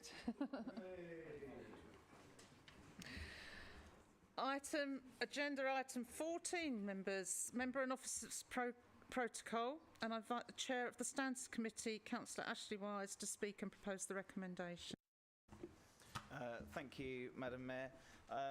Just in proposing this, I just want to say to members that obviously as Chair of Standards Committee for this past year, I picked this up in its final stages, so I wish to thank the other members who had been on the previous Standards Committee for overseeing the work, and for the previous Chair, Councillor Perkin, for enabling us to bring this forward to Council tonight.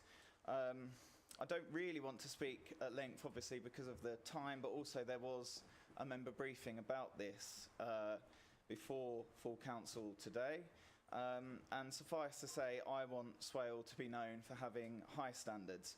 The corporate plan that has just been adopted by the council before this item says about the council's ambition to move forward with strong member officer cooperation, which will be well supported, in my view, by this protocol, which is why I would therefore hope members will vote for this and the recommendations as outlined. Thank you. Thank you, Councillor Wise. I'd now like to invite Councillor Hannah Perkin to second the recommendations and ask whether she wishes to speak now or reserve her right. I reserve my right, thank you. It's changed. Okay.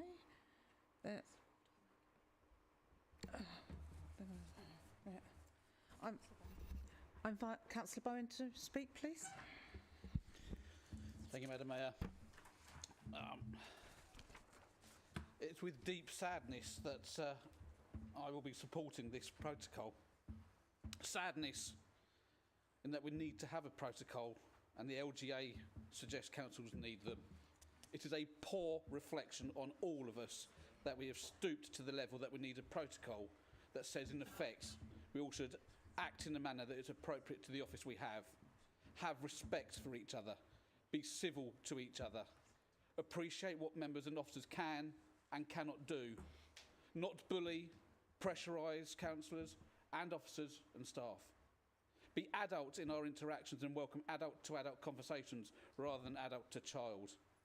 As I say, I'm supporting this, but instead of focusing on creating new protocols, I believe we should have invested in fostering a culture of transparency, accountability and ethical leadership within our council. This can be achieved through ongoing training, open communication and fostering a strong sense of ethical responsibility among all members and officers, and then spend the time and effort saved on addressing pressing issues facing our community, such as affordable housing, infrastructure development and economic revitalisation. We need to be a shining beacon to our residents and staff. Let's be that. Thank you. Thank you, Councillor Bowen. Are there any members that want to speak on this? Councillor Baldock. Thank you, Madam Mayor. I agree with a lot of what Councillor Bowen said, except that I can't support this as it stands. I'm saddened by that because there's a lot of good stuff in here, but I think it needs looking at again. I had many questions about this, didn't get any clarity in the briefing, so I'm left with what I think is a badly worded protocol. There's only a few bits in it, but I think when you look at 2.8, in order to be effective, both members and officers should discuss and agree the values and behaviours they expect from each other in a relationship of mutual trust. I don't know if that means individual members, individual officers. I don't know if that means in a group or organised. Somebody reading that doesn't know. The wording needs to be tightened up. There is not a balance in this document between officers and members. 2.11, officers can expect from members not to be subjected to bullying.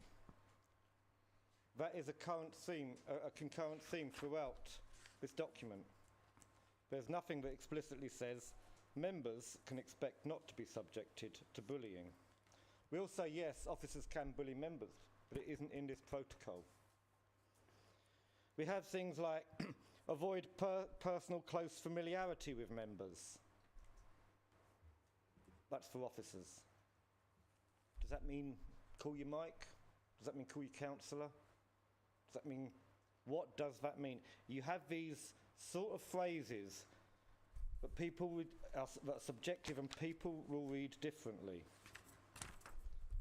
You have further on in here, and it's not every paragraph, but again, under 5, members should never disclose or use confidential information, nor should officers. Oh, sorry, that's for the benefit of themselves or anyone they know. We have at 8, friendships and relationships between members and officers. And again, personal familiarity can damage the relationship. Collaborative two-way contact is encouraged. but personal familiarity can damage the relationship. What does that mean? We might have an idea of what it means, but then 8.2, close personal familiarity should be avoided. So you've got two different phrases. What is close personal familiarity and just personal familiarity? We have had, in the past, relationships between councillors and officers. Time, councillor.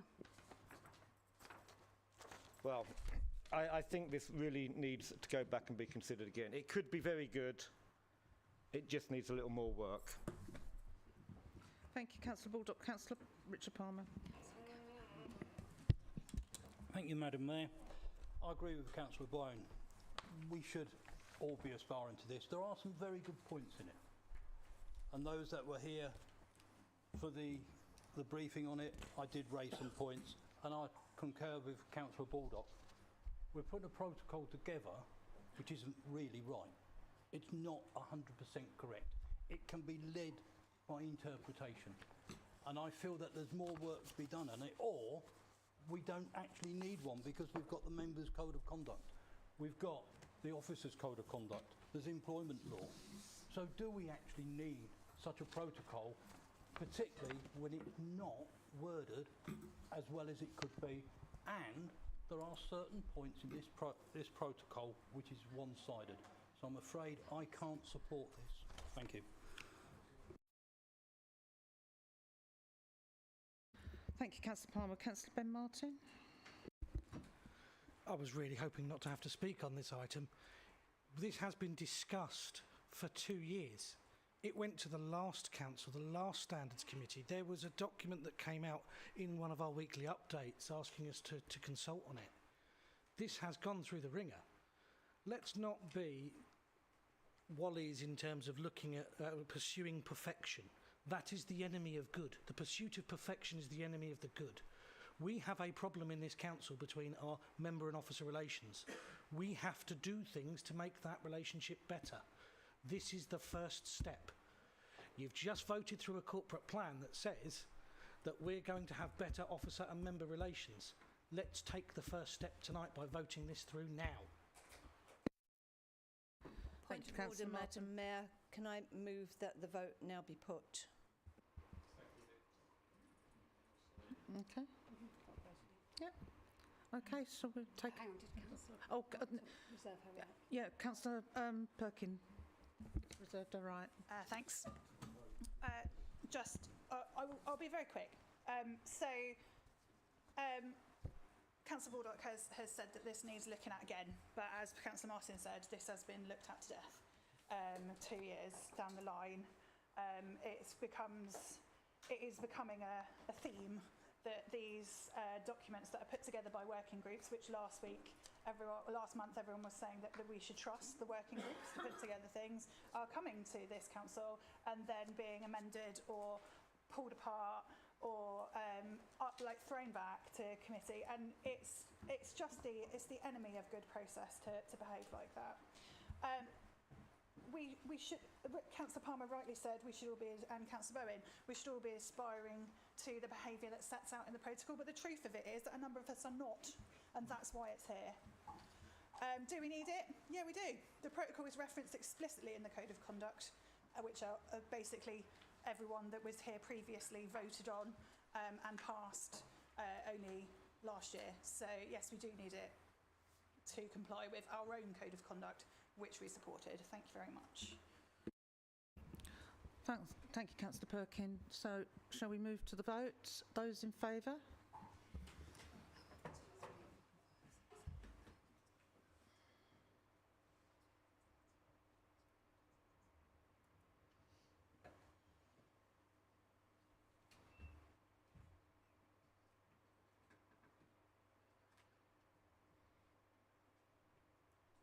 Those against?